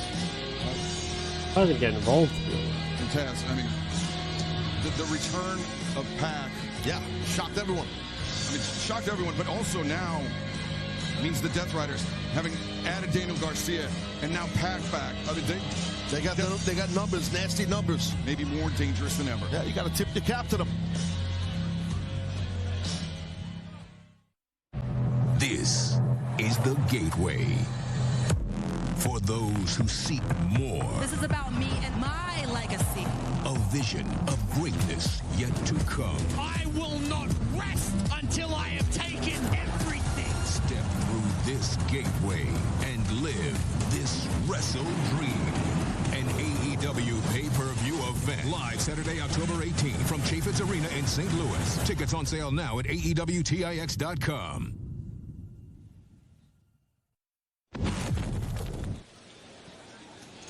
Whoa! Yeah, baby! Yeah! It feels good to be in here conglomerating with my crew. We all picked up big wins. We was all victorious this evening, and it feels really good.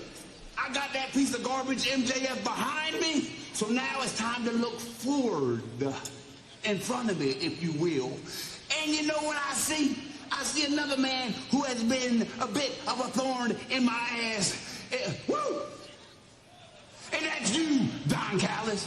So I'm laying it out, plain and simple. Wednesday night, Don Callis, pick 3 of your goons, your biggest, your baddest, your toughest, and y'all can take on, let's say, me, my main man from the Mexican land, the amazing hologram, and another member of the conglomeration in 6-man tag team action. Don't leave second. Which one is this gonna be?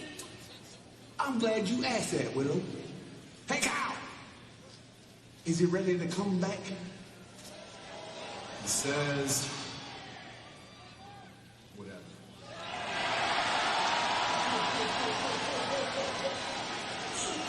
Well, in that case, the word of the day is reemergence. The word of the day is resurgence because the conglomeration is back, baby. Wednesday night, 6-man tag team action. Let's go.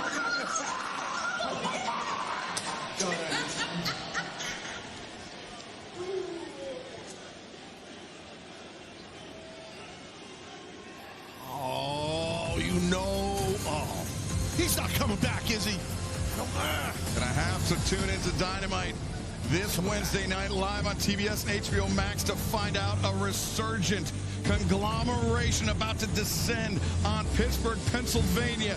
Coming up this Wednesday night, calling out the Don Callis family. But up next, we have a massive 4-way match for the AEW Women's World Championship. The Toxic Spider Tekla, Jamie Hayter, Chris Statlander challenging Timeless Tony Storm.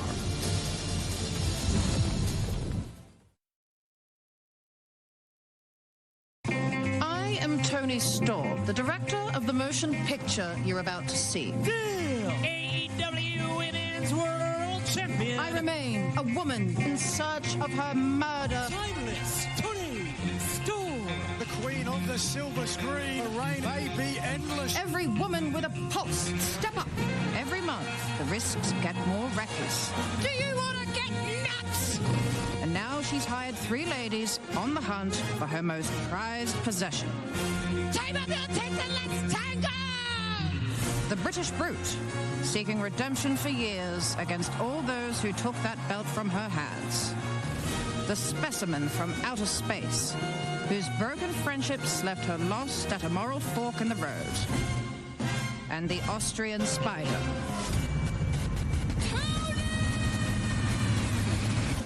That's one crazy bitch. 4 women, 4 wild worlds, and only 1 gold to hold. Jamie Hayter, Chris Statlander, Thekla, and did you expect somebody else? Timeless, timeless, timeless Tony Storm in 4 Ways to Die. Trim your bushes, bitches, because we're about to go all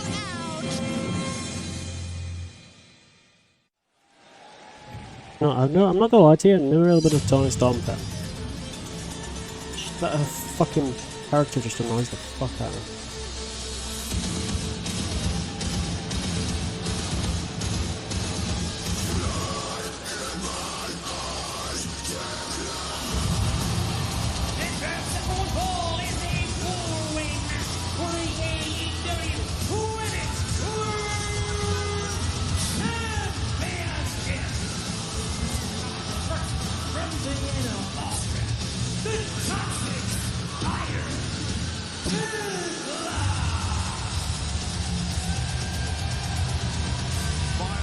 Unpredictable, has never been pinned or submitted inside an AEW ring, and in just a matter of moments could be the next AEW Women's World Champion. Thekla has made an impact since the moment she arrived here in AEW. She took out Jamie Hayter. Thekla did on her very first night. Hayter just returned from injury, and Thekla put her back on the shelf. And that was just the start of the carnage that this woman caused. Taz, are we looking at the next AEW Women's World Champion? There's a good chance that might happen with Thekla. We're going to find out here.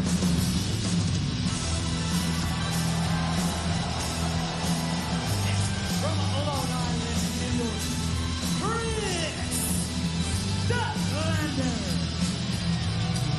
Chris Statlander moving with purpose, heading straight to the ring. She does not want to have to wait as long as she has for another opportunity to become AEW Women's World Champion, Brian. Yeah, sorry, I'm still a little out of it after what happened at the end of that last match. It's understandable. As you know, you got a job to do. You got to be a pro, and you are. Yeah.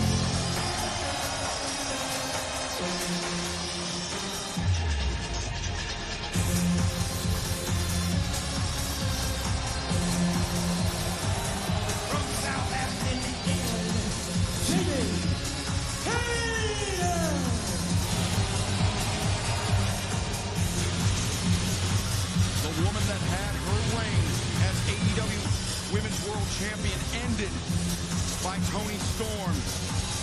Jamie Hayter and Tony Storm of then very different places than where they are today. And Hayter arguably is the heaviest hitter in this matchup. You say the same for Statlander, but tell you what, this 4-way match for the AEW Women's World title will be awesome. I'm telling you. Where's the champ? Where's the champ?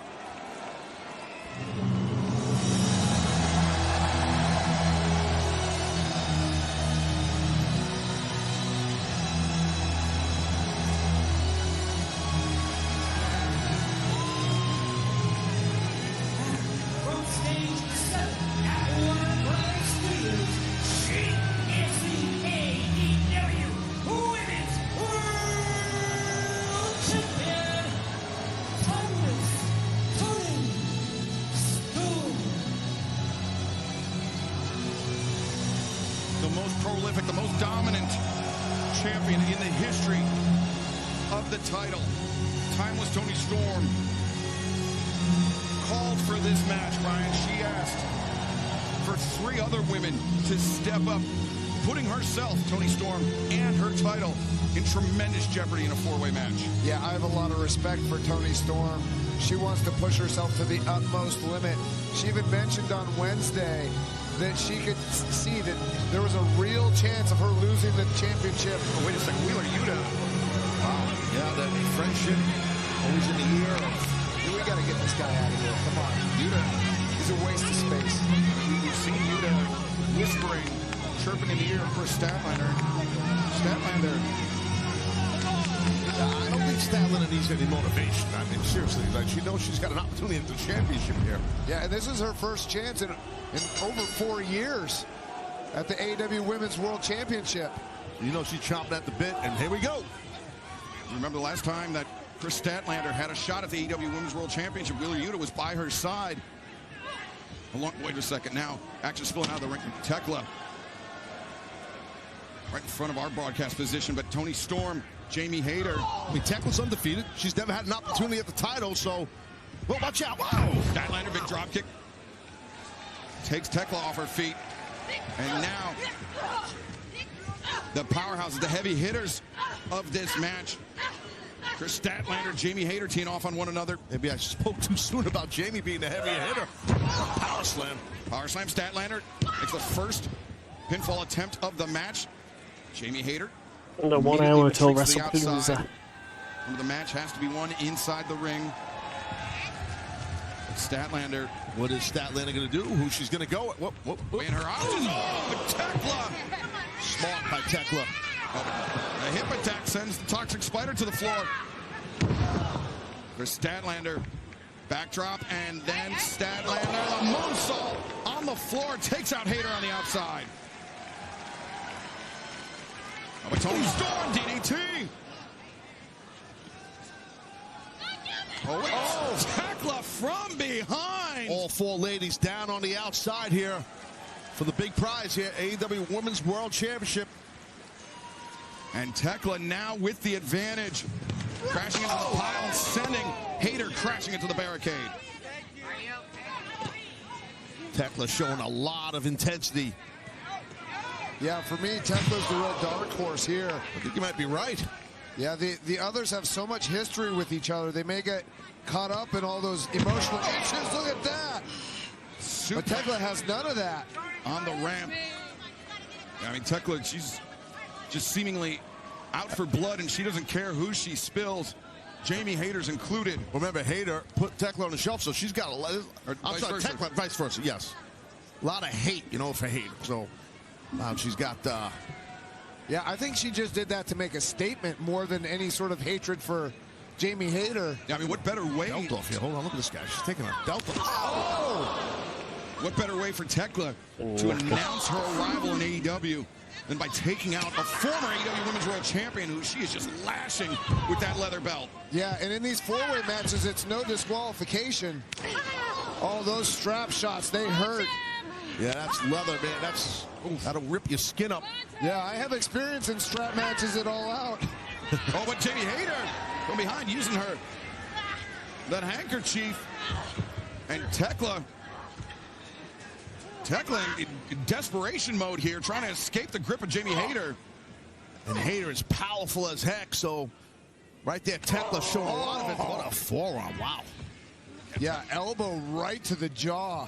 Tekla hammering Jamie Hayter, but throw reversed into the waiting back elbow of Statlander. Statlander booting to the face. Oh, nobody home. Toni Storm misjudged that. Statlander on the move.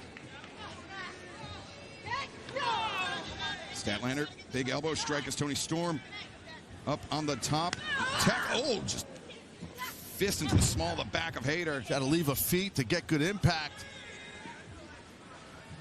Oh, boy. Oh, Tekla. The legs swept out. We've seen she can be dangerous from this position, Brian. Yeah. She hangs upside down. Yeah, she can do that superplex. That's Spider suplex. Oh, Hayter. That would destroy most people's knees. Oh, Statlander misjudged it, and now Hayter, after Toni Storm was taken down by the suplex, Hayter and Tekla battling. Tekla inverted, but a smile, a sinister smile on her face. Great core strength by Tekla to sit up from there. But she is a toxic spider, right? Yeah, and then the power to slap her from there. She's still hanging there. Still hanging there. But now Chris Statlander. Could she hit Statler with one, too? Statlander misjudged her attack there again, and Tekla. A third spider suplex. God, this is wicked. Yeah, what I think it is with her legs like that, she has so much stability where the other women do not. She's comfortable in that, hanging in there, her instep hit in the middle rope. Yeah, she has so much mobility as well. Truly unpredictable, unorthodox competitor. Who moves in very distinct ways. She's exposed here, though, and I think Toni Storm's going to... Well, there you go. Oof, right in the yambag. I'm not sure what to say about that. I think it's the yambag, Taz. I hear you. But Statlander right there. Hayter follows it up. Hayter. Nice throw by Hayter. Backdrop suplex now. The backbreaker from Jamie Hayter. And Hayter. Exploder on Tekla. Pair lariats from Hayter. Takes down Statlander. Takes down the AEW Women's World Champion Toni Storm. It's Hayter. Now, oh, wait a second. That's a little ambitious. I know how strong Jamie is, but that's maybe not ambitious. She knew her strength and nailed it. Yeah, I'm actually really surprised she was able to pull that off with how powerful Statlander is. Absolutely. It's hard to do that on two humans. Now Jamie Hayter, delayed vertical suplex on Tekla. No, Tekla finds her feet. Hayter, though. Big elbow strike. Tekla, winds up and starched her with that one. Double chop right there by the champion. Roundhouse kick, though, by Chris Statlander. Thrust kick by Hayter. Tekla charging in. Kick to the knee. Great job by Tekla to bring a taller opponent back down to her level. Look at Statlander, neck breaker, breaking up the pinning predicament. Now Statlander on the move. Fireman's carry. Hayter escapes. Statlander elbow. Hayter comes back with a lariat. All four athletes down and out right now. And all four athletes, Taz, swinging for the fences. Oh, yeah. I think looking for that knockout shot because they know the deck is stacked against them in this four-way match. Now look at this lariat. Come back and off the ropes there with momentum by Hayter. Yeah, what I was really impressed with in this exchange was how hard Tekla was hitting. She's the smallest woman in the match, but she generates so much power with that elbow. You know, you expect it from Stat, you expect it from Jamie Hayter. And even from Toni Storm. Yeah. But look at Tekla's elbows. Oh, my gosh. It was just an open-handed shot. I think that was an elbow. Oh, yeah, those are open-handed strikes. You asked for it. Now Statlander. You can't tell three women to come on and then not expect to get knocked down. What a running boot by Stat. Statlander occupying the center of the ring. But Toni Storm, Jamie Hayter uniting. Double shoulder blocks. And double hammer throw into the ring. Statlander breaks through and breaks through again. Rolling elbow strike. Nobody home for Statlander.